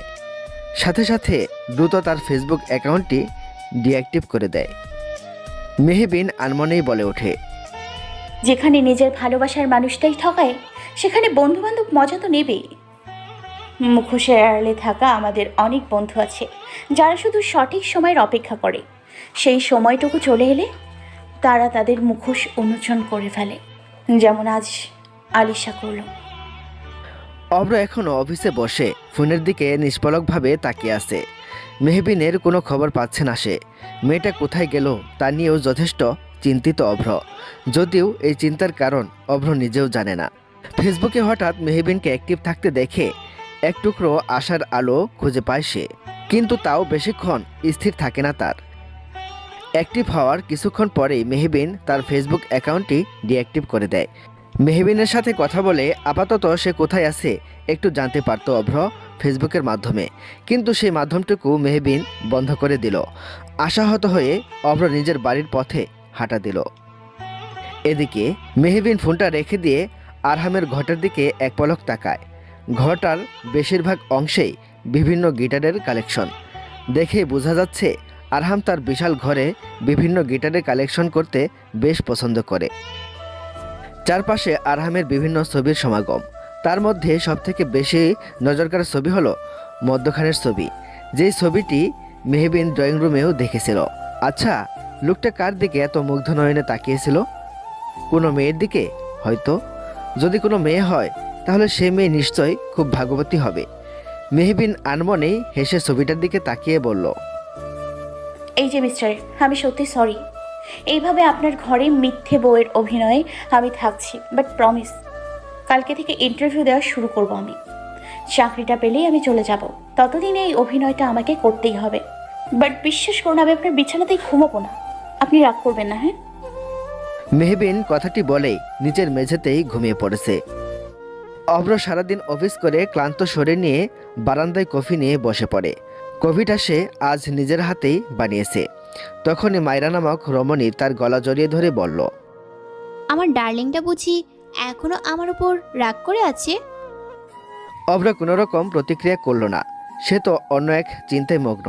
বাড়িটার প্রতিটা কোণায় যেন আজ শুধুই নিস্তব্ধতা, সাথে অভ্রের মনটাও খাখা করছে। অভ্রকে চুপ থাকতে দেখে মায়েরা অভ্রের সামনে হাঁটু গেড়ে বসে কানে হাত দিয়ে বলল, আমি সত্যি সরি, আসলে ঘুমের সময় কখন কি বলে ফেলি তাও জানি না। অভ্র এবারও চুপ। মায়েরা অভ্রকে মৃদু ধাক্কা দিয়ে বলল, এই অব্র বেবি, তুমি কি এখনো রাগ করে থাকবে? তুমি কি জানো না তুমি রাগ করলে আমার বড্ড কষ্ট হয়? অভ্র তার ভাবনা থেকে বেরিয়ে আসে। মায়েরার দিকে তাকিয়ে মিষ্টি হেসে বলল, সরি, অ্যাকসেপ্ট হবে। তুমি যদি এখন আমার জন্য আরেক কাপ কফি নিয়ে আসো। ওকে ডার্লিং, তুমি জাস্ট বসো, আমি এক্ষুনি আসছি। মায়েরা কথাটি বলে অভ্রের কপালে চুমু খেয়ে রান্নাঘরের দিকে চলে যায়। সে কখনো রান্নাঘরের দিকে যায়নি, কিন্তু অভ্রকে ভালোবেসে সে যেখানে সব করতে পারে সেখানে কফি বানানো তো সামান্য ব্যাপার। মায়েরা চলে যেতেই অভ্র দীর্ঘ শ্বাস ফেলল। মেহবিন এই বাড়িতে নেই, অভ্রের কাছে নেই, অভ্রের থেকে অনেকটাই দূরে। কিন্তু এই দূরে থেকেও মেহবিন অভ্রের জীবনে গভীরভাবে জড়িয়ে যাচ্ছে, যা হয়তো অভ্র নিজেও জানে না। সকাল সকাল আরিয়ানের সাথে মেহবিন বেরিয়ে পড়েছে। যদিও আরিয়ানের মা মেহবিনকে এই সময় বাইরে যেতে নিষেধ করেছেন, তবু আরিয়ান কোনো রকম তার মাকে বুঝিয়ে মেহবিনকে নিয়ে বেরিয়ে ভার্সিটিতে যাওয়ার কথা বলে। মেহবিনের প্রেগনেন্সির এখন 2 মাস চলে। সে অনুসারে মেহবিন এখন নর্মালভাবে চলাফেরা করতে পারবে। মেহবিন সিদ্ধান্ত নিয়েছে সে ভার্সিটির পাশে একটি ছোটোখাটো জব নেবে, নিজের পায়ে দাঁড়াবে, যেন আরিয়ানের বাড়িতে মিথ্যে পরিচয় নিয়ে আশ্রয় থাকতে না হয়। আরিয়ানও এই ব্যাপারে মেহবিনকে যথেষ্ট সাপোর্ট করছে। আরিয়ান আজ ঠিক করেছে সে আজ নিজে মেহবিনকে সব জায়গায় ইন্টারভিউ দিতে নিয়ে যাবে, তাই সে হসপিটাল থেকে ছুটি নিয়েছে। মেহবিনের এই অবস্থায় একা যাওয়াটা বেশ রিস্ক। যদিও মেহবিন বারবার মানা করেছে, কে শোনে কার কথা। আরিয়ান যা ঠিক করেছে সে তাই করবে। যদিও মেহবিন এ বিষয়ে বেশ গর্বিত আরিয়ানের মতো এরকম একটা ভাইসমতুল্য বন্ধু পেয়ে। আজ সবাই তার থেকে মুখ ফিরে নিলেও আরিয়ান তাকে নিজের বোনের মতো আগলে রেখেছে। এয়ারপোর্টে লাগেজ হাতে নিয়ে বেরিয়ে আসে আরহাম। নিজের দেশের মাটিতে পা দেওয়াতে এক প্রকার শান্তি রয়েছে, যা অন্য কোনো দেশে পাওয়া যায় না। আরহাম ঘড়ির দিকে তাকিয়ে দেখে প্রায় 9টা বাজে। আরহাম আজকে দেশে ফিরেছে তা বাড়ির কেউই জানে না। আরহামের ধারণা মতে আরিয়ান নিশ্চয় এখনও হসপিটালে আছে। আরহামের মাও এই সময় তার বান্ধবীদের বাড়িতে থাকে। তার মধ্যে আরহামের বাবাও এখন চিটাগাং গিয়েছে তার কনফারেন্সের কাজে। এটাই সুযোগ। এই সুযোগে আরহাম তার ঘরে গিয়ে তার বাড়ির লোকদেরকে চমকে দিবে। কথাটি ভেবে আরহাম মুচকি হেসে নিজের গাড়ি করে বেরিয়ে যায় এয়ারপোর্ট থেকে। আরহাম আগে থেকেই তার ড্রাইভারকে বলে তার গাড়ি আনিয়ে রেখেছিল গোপনে। রাহেলা বেগম ঘরের এক কোণে বসে টিভি ছেড়ে নাটক দেখতে ব্যস্ত। বাড়িতে এখন কেউ নেই, এটাই সুযোগ। কলিং বেল বেজে উঠতেই রাহেলা বিরক্তি নিয়ে উঠে দাঁড়ায়। তার টিভি দেখার স্বাদ গেল। এই সময় আবার কে এলো? কথাটা ভাবতে ভাবতে রাহেলা দরজা খুলে হা হয়ে দাঁড়িয়ে যায়। সে অস্পষ্ট স্বরে বলে ওঠে, বড় ভাইজান আপনি? আরহাম লাগেজটা নিয়ে ভিতরে ঢুকতে ঢুকতে বলল, কেন আমাকে এই সময় আশা করনি বুঝি? ভাইজান আপনি হঠাৎ আইলেন যে, আপনি কি তাইলে কিসব খবর পাইয়া গেছেন? আরহাম বিরক্ত নিয়ে বলল, কিসের খবর খালা, ভালো করে বলো। আসলে হয়েছে কি, বড় কাণ্ড ঘটছে। রাহেলার কথার মাঝেই আরহাম বলল, আচ্ছা খালা, আপাতত আমি এখন শুনতে চাই না। আমার প্রচণ্ড টায়ার্ড লাগছে। একটা হট শাওয়ার না নিলে আমার মাথা ব্যথা যাবে না। তুমি বরং আমার জন্যে গ্রিন টি নিয়ে এসো, ওকে? কথাটি বলে আরহাম নিজের ঘরের দিকে চলে যায়। রাহেলা পড়ে যায় চিন্তায়। তার বড় ভাইজানের বউ এসেছে, অথচ তাকে বলার সুযোগটুকু সে পেল না। রাহেলার ভাবনার মাঝেই সেখানে মেহবিন ও আরিয়ান উপস্থিত হয়। সব জায়গায় ইন্টারভিউ দিতে দিতে বেশ রাত হয়ে গেছে তাদের। মেহবিনকে দেখে রাহেলা বলে ওঠে, বড় ভাবি আইছেননি? হুম।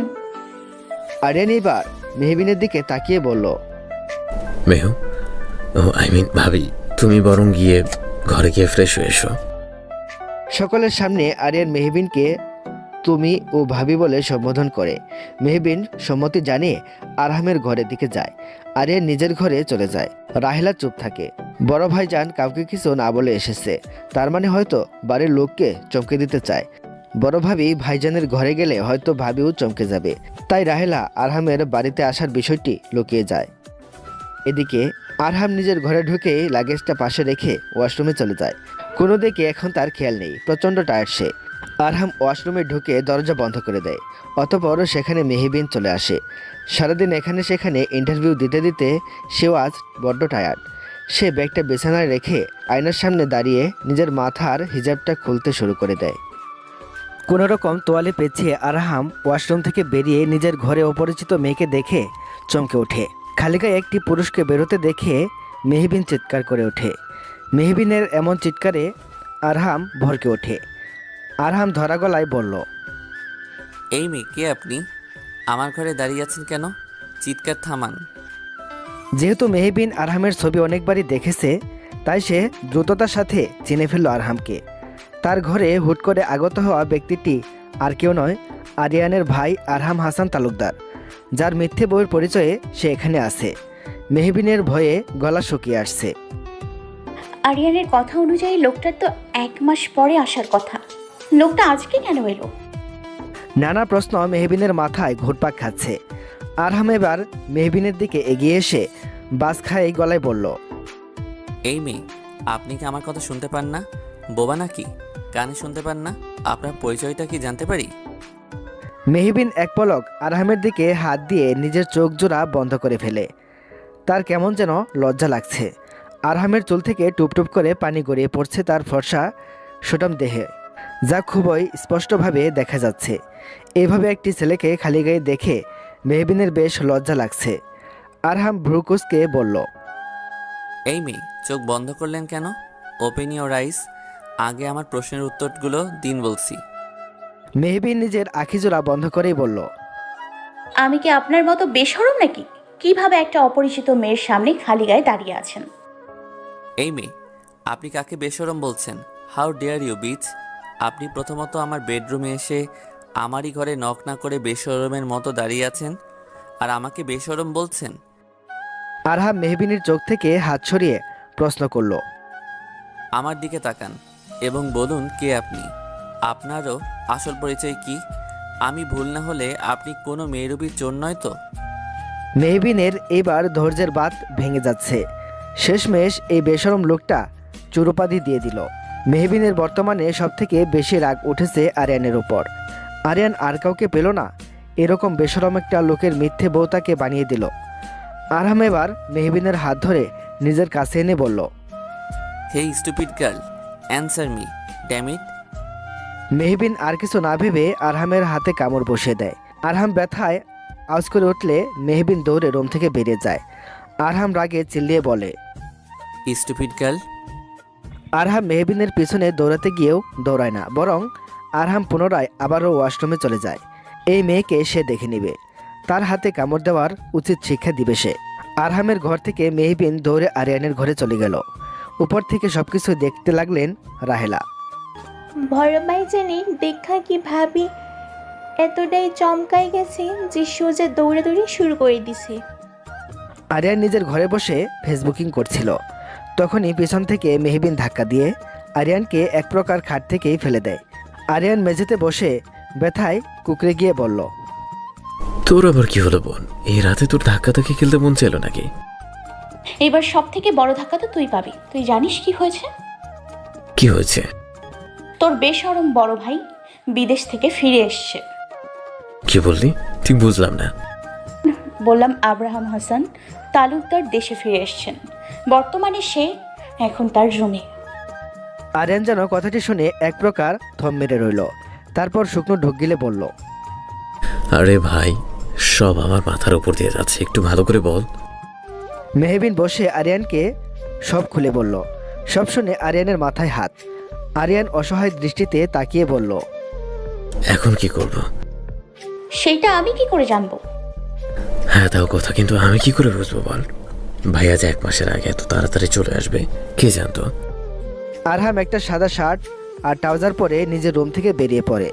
উদ্দেশ্য মেয়েটাকে উচিত শিক্ষা দেওয়া। তখনই সেখানে তার মা রাহিলা ও রিয়া উপস্থিত হয়। আরহামের মা তাকে দেখেই তাকে জড়িয়ে ধরে বলে, বাবা তুই এসেছিস? তুই নিশ্চয়ই বৌমার কথা শুনে এসেছিস এত তাড়াতাড়ি, তাই না? তুই যে প্রেম করতিস আমাকে বললি না কেন? এমনকি তুই যে বিয়ে করেছিস আমাকে একটি বারও বললে কি এমন হতো? বৌমা শেষে অসহায় হয়ে এসেছে, আমাকে সবটা বললো। আরহামের মাথার উপর দিয়ে যাচ্ছে সব। বউ, আবার তার মধ্যে বাচ্চা আবার কোথা থেকে উদয় হলো? আমার যতটুকু জানি আমি একজন অবিবাহিত মানুষ। রিলেশনে জড়ানোর মতো ভুল আমি এখনো পর্যন্ত করিনি। তাহলে আমার বউ বাচ্চা কোথা থেকে এলো? আরহামের ভাবনার মাঝেই রাহিলা মুচকি হেসে বলল, ভাইজান আপনার হাতে কিসের লাল দাগ? রাহেলার কথায় আরহামের নজর তার হাতের দিকে যায়, যেখানে মেহবিন তাকে কামড় দিয়েছিল। আরহাম দাঁত কিরমির করে বলল, এক বনের জন্তু কামড় দিয়ে দিয়েছে, এবার শান্তি? কি বলিস কি বাবা? কখন কিভাবে হলো? দেখি দেখি। আরহামের মা তার ছেলের হাত দেখতে গেলে পিছন থেকে আরিয়ান তার মাকে থামিয়ে দিয়ে বলে, মা তুমি ভাইয়ার সাথে এখানে দাঁড়িয়ে কথা বলছো? এদিকে ভাবি ভাইয়াকে খুঁজে যাচ্ছে। মেহবিন আরিয়ানের পেছনে দাঁড়িয়ে আছে। আরহামের আর বুঝতে বাকি রইল না এই মেয়েটাই সব নষ্টের গোড়া। আরহাম একবার মেহবিনের দিকে তাকালো, আরেকবার আরিয়ানের দিকে তাকালো। আরহামের চাহনিতে ভয়ঙ্কর রাখছিল, যা খুব ভালো করে বুঝতে পারছে আরিয়ান। আরহাম ঠিক করেছে সে এখনই কাউকে কিছু বলবে না, বরং চুপ থাকবে। আরিয়ানের কাছে সবটা শুনতে হবে। আরহামের মা বললেন, ও হ্যাঁ, আমার ছেলেটা কতদিন পর বাড়িতে আসলো, অথচ আমি এখানে দাঁড়িয়ে আছি। আমার কত কাজ পড়ে আছে। রাহেলা চল রান্নাঘরে, রিয়া তুইও চল। রিয়া কাঁদো কাঁদো মুখ নিয়ে চলে গেল। বর্তমানে মেহবিন, আরহাম ও আরিয়ান আরহামের ঘরে দাঁড়িয়ে আছে। আরিয়ান আরহামকে সব খুলে বলেছে কিভাবে মেহবিন অসহায় হয়েই এই বাড়িতে আরহামের মিথ্যে বই নাটক করতে বাধ্য হয়েছে। সব কিছু শুনে আরহাম কিছুক্ষণ চুপ থাকে, মেয়েটার দিকে এক পলক তাকায়। এই মেয়েটাকে সে চিনে না, তবু মেয়েটির প্রতি আলাদা এক মায়া কাজ করে। মেয়েটি এই বয়সেই ভালোবেসে ঠকেছে। এই সময় মেয়েটির সত্যি খুব সাপোর্টের দরকার। কথাটি ভেবে আরহাম উঠে দাঁড়িয়ে বলল, ওকে, আমি ওই মিথ্যে নাটক করার জন্য রাজি, বাট শুধুমাত্র কিছুদিনের জন্য। বেবিটা তো কোনো ভুল করেনি, অন্তত বেবির জন্য হলেও উনি এই বাড়িতে 1 বছর থাকতে পারেন। মেহবিন এবার আরিয়ানের দিকে তাকিয়ে বলল, আরিয়ান ওনাকে বলে দে আমি শুধুমাত্র কয়েকটা দিন থাকবো। চাকরিটা হয়ে গেলে আর আমি থাকবো না। আরিয়ান তোর এই স্টুপিড বন্ধুকে বলে দে দুনিয়াটা এতটা সহজ না যতটা সে ভাবে। এই ঢাকা শহরে প্রেগনেন্ট অবস্থায় একটা মেয়েকে একা কতটা স্ট্রাগল করে থাকতে হয় তার বিন্দুমাত্র ধারণা নেই তার। কথাটি বলে আরহাম রুম থেকে বেরিয়ে যায়। মেহবিন রাগে ফুঁসতে ফুঁসতে বলল, আরিয়ান তুই দেখলি তোর এই বেশরম ভাই আমাকে স্টুপিড বলল। আরিয়ান হাত জোর করে বলল, পরিবার অন্তত থাম, ভাই যে রাজি হয়েছে এটাই অনেক, পরেরটা পরে ভাবা যাবে। এখন আমাকে যেতে দে, কাল আমার হসপিটাল আছে, আমি বরং যাই। মেহবিনকে কিছু বলতে না দিয়েই আরিয়ান চলে যায়। মেহবিন পড়েছে আরেক ঝামেলায়। এই ঘরেই ওই বেশরম লোকটার সাথে কিভাবে থাকবে সে? মেহবিনের ভাবনার মাঝে আরহাম ঘরে একটি ছোট্ট বেডশিট নিয়ে আসে। তারপর স্টোররুম থেকে ছোট্ট একটি খাট নিয়ে এসে ঘরটায় সেট করে দেয়। মেহবিন তাকিয়ে তাকিয়ে শুধু দেখছে। আরহাম বলল, তুমি আমার থেকে বয়সে ছোট, তাই তুমি বলে সম্বোধন করলাম। তুমি আমার বেডে ঘুমাতে পারো, আমি এই ছোট বেডে ঘুমিয়ে পড়ব। অ্যান্ড ডোন্ট ওয়ারি, রাতের দরজা খোলা থাকবে। আমি অতটাও খারাপ নই, এই সময় একটা মেয়ের সুযোগ নিব।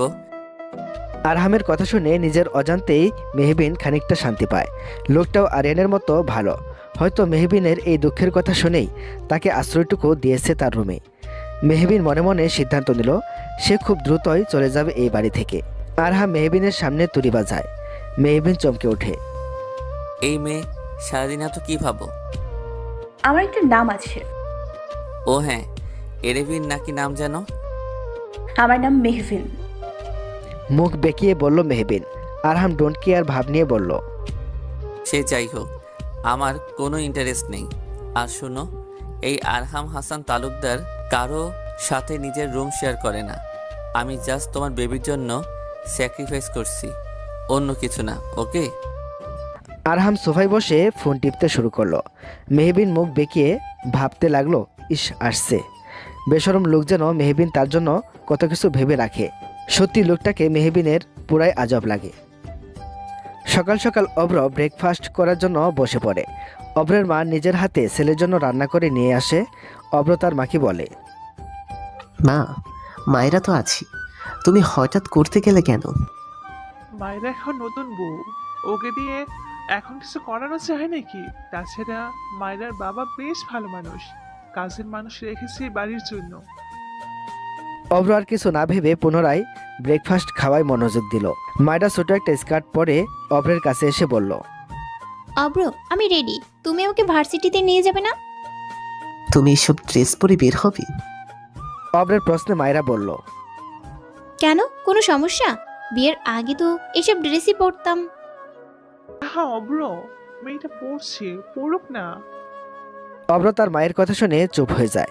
মায়েরা অব্রের মায়ের দিকে তাকিয়ে বলল, জানেন আন্টি, অব্র না কেমন চেঞ্জ হয়ে যাচ্ছে, দিন দিন শুধু মুড অফ করে রাখে। কেন অব্র, কি হয়েছে তোর? তেমন কিছুই না মা, অফিসে কাজের একটু প্রেশার, তাই আর কি। আমার খাওয়া হয়ে গেছে, মায়েরা চলো, আমার লেট হয়ে যাচ্ছে। অব্র কথাটি বলে নিজের গাড়ির দিকে অগ্রসর হয়। মায়েরাও অব্রের পিছন পিছন যাওয়া শুরু করে দেয়। অব্রের মা পড়ে যায় চিন্তায়। ছেলের মতিগতি ঠিক লাগছে না। তিনি কিছুটা হলেও আন্দাজ করতে পারছেন ছেলের মনে কি চলছে। যদি তার আন্দাজ ঠিক হয় তাহলে সর্বনাশ। মায়েরাকে খুব যত্ন সহকারে আইসক্রিম খাইয়ে দিচ্ছে অব্র, যা মেহবিন আড়াল থেকে খুব ভালোভাবেই দেখতে পাচ্ছে। মায়েরার ঠোঁটের কোণে আইসক্রিম লেগে গেলে তার টিস্যু দিয়েও খুব যত্ন নিয়ে মুছে দিচ্ছে অব্র। সকালে খুব তাড়াতাড়ি মেহবিন ঘুম থেকে উঠে পড়ে আজ ভার্সিটির উদ্দেশ্যে। আরহামের মা মেহবিনকে নিজের হাতে ব্রেকফাস্ট করে দেন। মেহবিন ব্রেকফাস্ট বানাতে চাইলেও তাতে সবসময় তিনি বাধা দেন। তার ভাষামতে এই সময় মেহবিনের একদমই রান্নাঘরের আশেপাশে থাকা উচিত নয়। মেহবিনের মাঝে মাঝে মনে হয় উনি কতটা ভালো মানুষ। উনি যখন সত্যিটা জানবে তখনও কি মেহবিনকে এইভাবে ভালোবাসবে, নাকি মিথ্যে বলার অপরাধে মেহবিনকে ঘৃণা করবে। মেহবিন দোটানায় পড়ে যায়। পরক্ষণে মেহবিনের আরেকটা কথা মাথায় আসে, তিনিও তো একজন মা। তিনি নিশ্চয় বুঝবেন একটা মা তার সন্তানকে বাঁচানোর জন্য ঠিক কি কি করতে পারে। তিনি নিশ্চয় সত্যিটা জানলে মেহবিনকে ঘৃণা করবেন না, বরং আগের মতোই আগলে রাখবেন। আরিয়ান যেহেতু আজকে হসপিটালের চাপ আছে, তাই আরিয়ান আগেই চলে গেছে। এখন যেহেতু বাড়িতে আরহাম আছে, তাই বাধ্য হয়ে মেহবিনকে আরহামের সাথে বেরোতে হয়েছে ভার্সিটির উদ্দেশ্যে। কেননা আরহামের মা মেহবিনকে কিছুতেই একা ছাড়বেন না। আরহামের যেহেতু আজ প্রথম এমডি হিসেবে জয়নিং, তাই সে আজকে তাড়াতাড়ি ঘুম থেকে উঠেছে। গাড়িতে ওঠার সময় মেহবিন এক বিপত্তি ঘটিয়ে ফেলেছিল। তা হলো সে আরহামকে সামনে রেখেই পিছনের সিটে বসতে গিয়েছিল। তখন আরহাম ভ্রুকুসকে বলে, হেই স্টুপিড মেয়ে, তুমি আমাকে নিজের ড্রাইভার মনে করো? সামনে বসো স্টুপিড। মেহবিন নাক ফুলিয়ে বলে, একদম আমাকে স্টপিড মেয়ে বলবেন না। বাড়িতে আশ্রয় দিয়েছেন বলে কি একেবারে মাথা কিনে নিয়েছেন? আরহাম গাড়ি থেকে বেরিয়ে মেহবিনের হাত ধরে নিজের পাশের সিটে বসিয়ে দিয়ে নিজেও বসে পড়ে।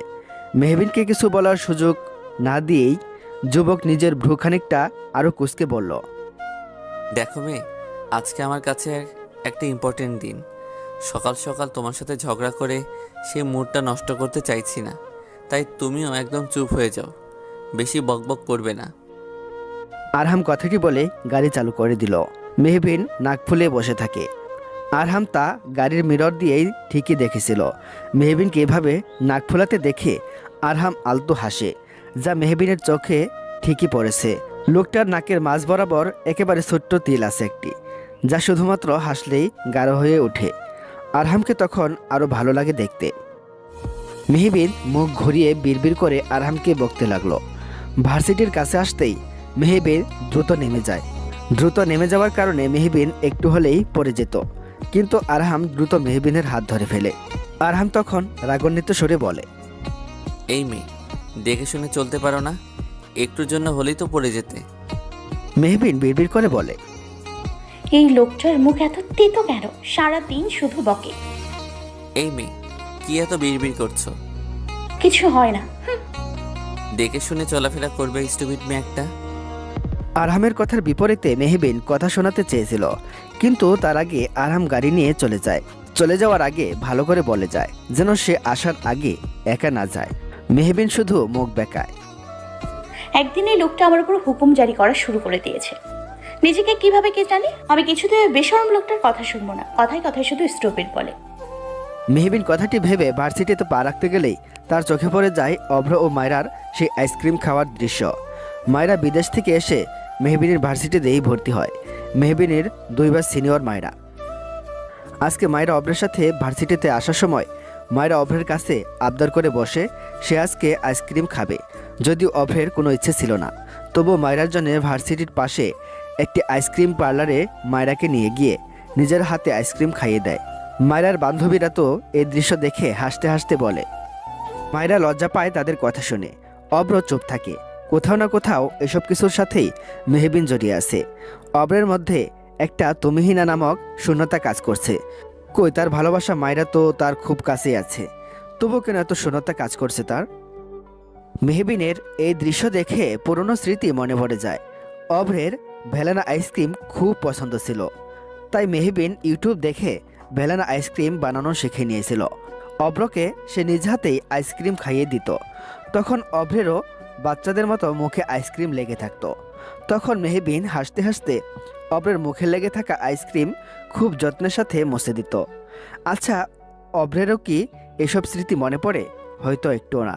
মেহবিন মনে মনে বলল, আর কতভাবে আমাকে তোমার দহনে পোড়াবে অভ্র? আর কতভাবে আমাকে শাস্তি দেবে? তোমার দেওয়া শাস্তিগুলো যে আর আমি সহ্য করতে পারছি না। আমিও যে দিন শেষে মানুষ। তোমাকে ভালোবাসার অপরাধে যে এই শাস্তিগুলো যে আমি নিতে পারছি না। মেহবিন ঢুকরে কেঁদে ওঠে।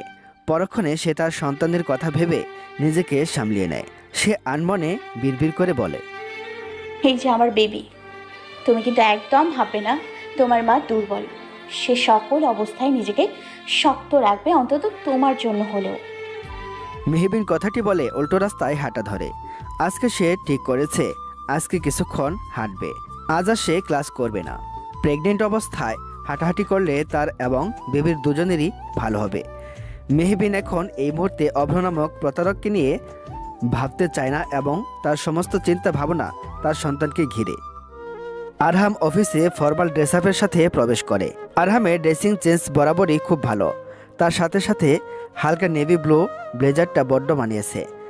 অফিসের নতুন এমডিকে দেখে সবাই দাঁড়িয়ে যায়। মেহবিন হাঁটতে হাঁটতে আরও অনেকগুলো অফিসে গেল ইন্টারভিউয়ের জন্য অ্যাপ্লাই করতে। প্রায় সন্ধ্যা হয়ে গেছে। এর মাঝে আরিয়ান ফোন করেছিল। মেহবিন আরিয়ানকে ভরসা দিয়ে বলেছে সে ঠিক সময় বাসায় পৌঁছে যাবে। মেহবিন বাসে উঠে বসে। বাসে তেমন সিট নেই।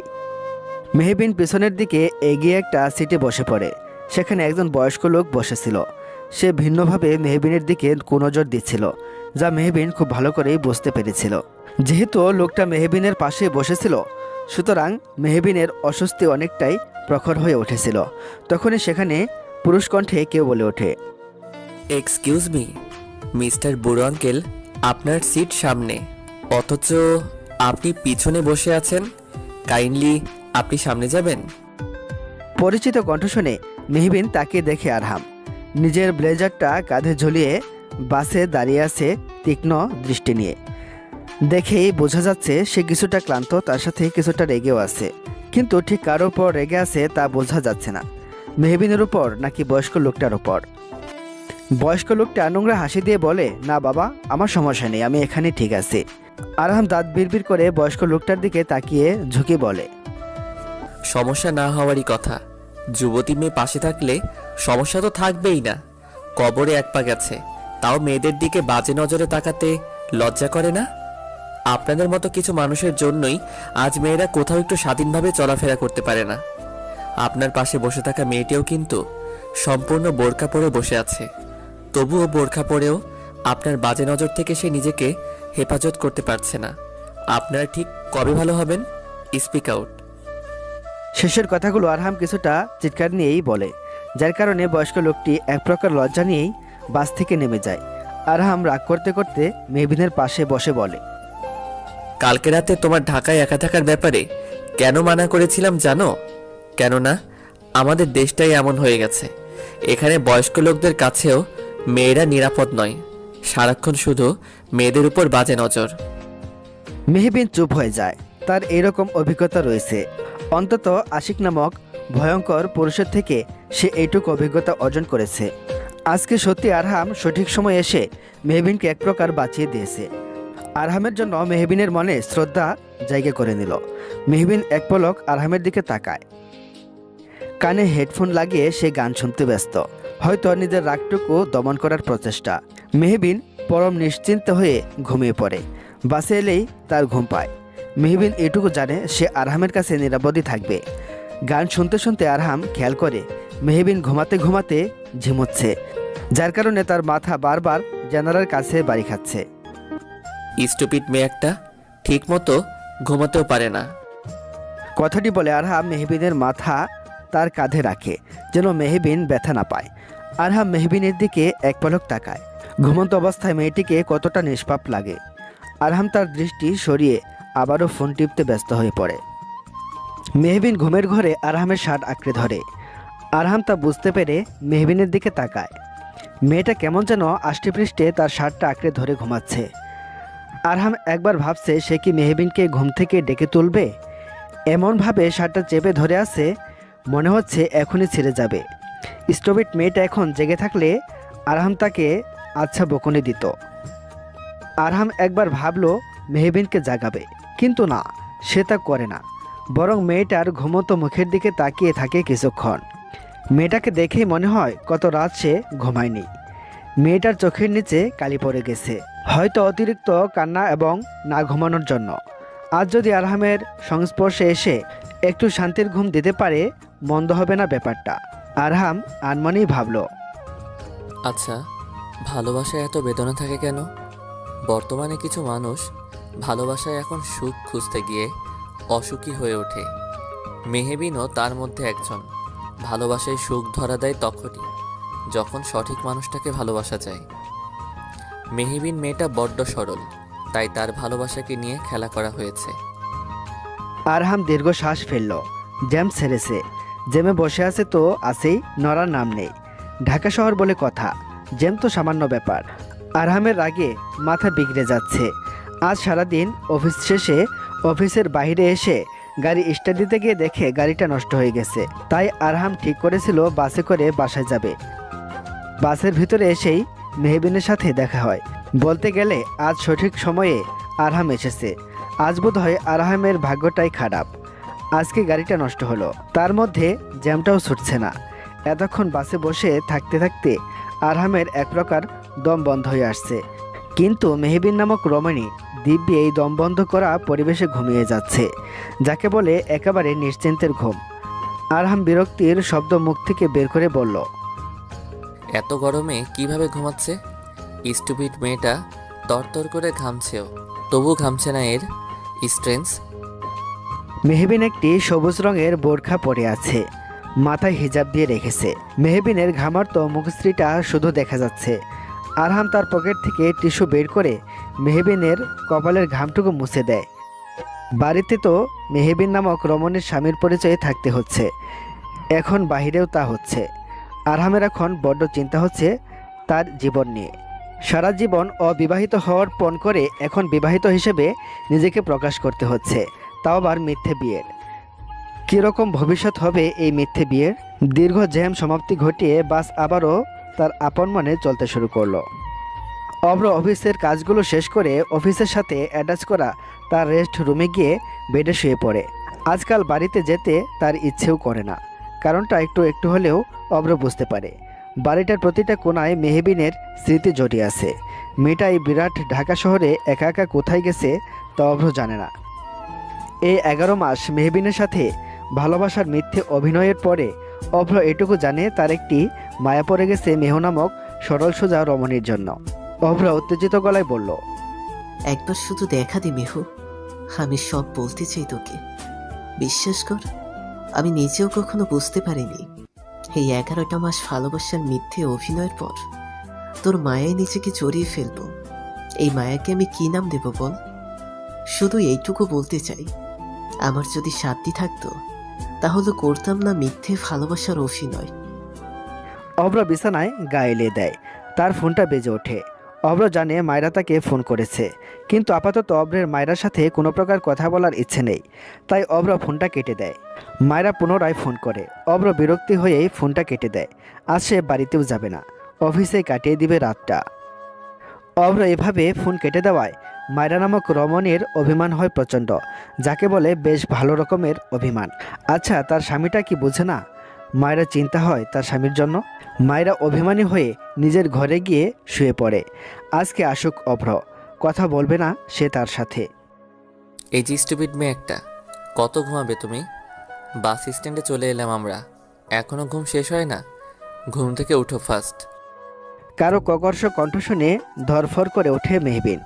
নিজের মাথা আরহামের কাঁধে দেখে তৎক্ষণাৎ সরিয়ে ফেলে রমণী। সারা রাস্তায় আরহামের কাঁধে ঘুমিয়েছে সে। ভাবতেই লজ্জায় মুখখানি চেয়ে যায় রমণীর। সে তাড়াতাড়ি বাস ছেড়ে নেমে যায়। আরহামের সাথে তর্কে সে জড়াতে চাইছে না আপাতত। আরহামও বাসের ভাড়া মিটিয়ে নেমে যায়। বাকি রাস্তাটুকু তারা কোনো প্রকার কথা না বলেই হাঁটতে হাঁটতে বাড়িতে চলে আসে। বাড়িতে আসতেই আরহামের মা হাজারটা প্রশ্ন খুলে বসেন। এত দেরি কেন হলো? আরহাম কিছু একটা বুঝিয়ে দিয়েছে। আরিয়ান সিটি বাজাতে বাজাতে নিজের ঘরে হাতের ঘড়িটা খুলছিল। তখনই মেহবিন এক প্রকার রাগ দেখিয়ে আরহামের ঘরে এসে তার কাঁধের ব্যাগটা ফেলে দেয়। তারপর বিছানায় বসে রাগে ফুঁসতে থাকে। আরিয়ান মেহবিনের পাশে বসে বলল, তেমন লিটল মিস এত রেগে আছিস কেন?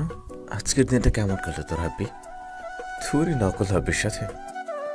মেহবিন আরিয়ানের গলা চেপে ধরে বলল, আরেকটা কথা মুখ থেকে বের করেছিস তো একেবারে খুন করে ফেলবো তোকে।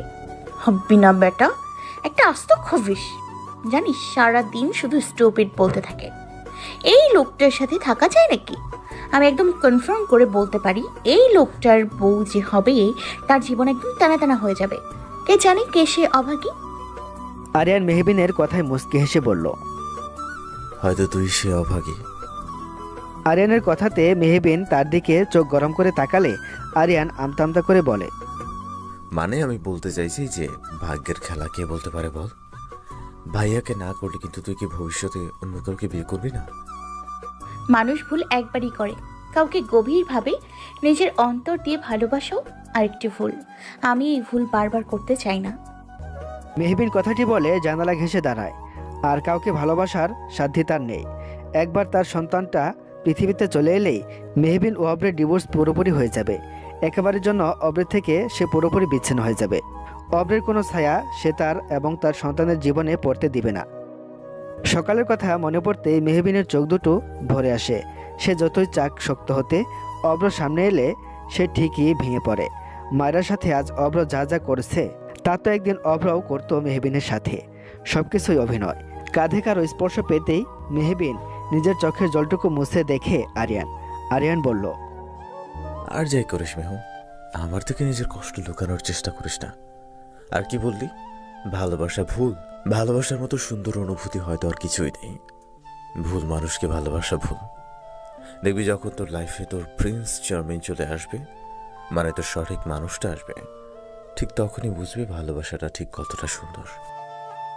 মেহবিন আরিয়ানের কথার বিপরীতে কিছু বলবে তখনই তার কানে আসে কারো গলার মধুর সুর। হ্যাঁ, আরহাম তার গিটারটা নিয়ে বাগানে বসে গান গাইছে। মেহবিন গানটা গভীরভাবে অনুভব করছে। গানটার প্রতিটা লাইন যেন তারই জন্য গাওয়া। আরহাম খুবই নিখুঁতভাবে প্রতিটা গানের লাইন গাইছে। মেহবিনের চোখ থেকে টুপ টুপ করে জল গড়িয়ে পড়ে। গান গাইতে গাইতে আরহামের চোখ যায় মেহবিনের দিকে। মেয়েটার মায়াভরা মুখশ্রীতে এক রাশ কান্না এসে ভিড় করেছে। আচ্ছা, মেয়েটা তো সিসকাদনে কেন? একটু হাসতে পারে না? আপন মনে নিজেকে প্রশ্ন করে বসে আরহাম। তারপর নিজেই নিজেকে বলে, আজ তো স্টুপিড একটা মেয়ে। স্টুপিড মেয়েরা শুধু কাঁদতেই জানে। আরহাম মেহবিনের দিকে তাকিয়ে পুনরায় গান গাইতে লাগলো। মেহবিন গানটি শুনে যেন এক অদ্ভুত মনোবল কাজ করলো। তার কান্না নিজে নিজেই থেমে গেল। মনে হচ্ছে আরহামের পাওয়া প্রতিটি সুর, প্রতিটি লাইন শুধু মেহবিনের জন্যই ছিল।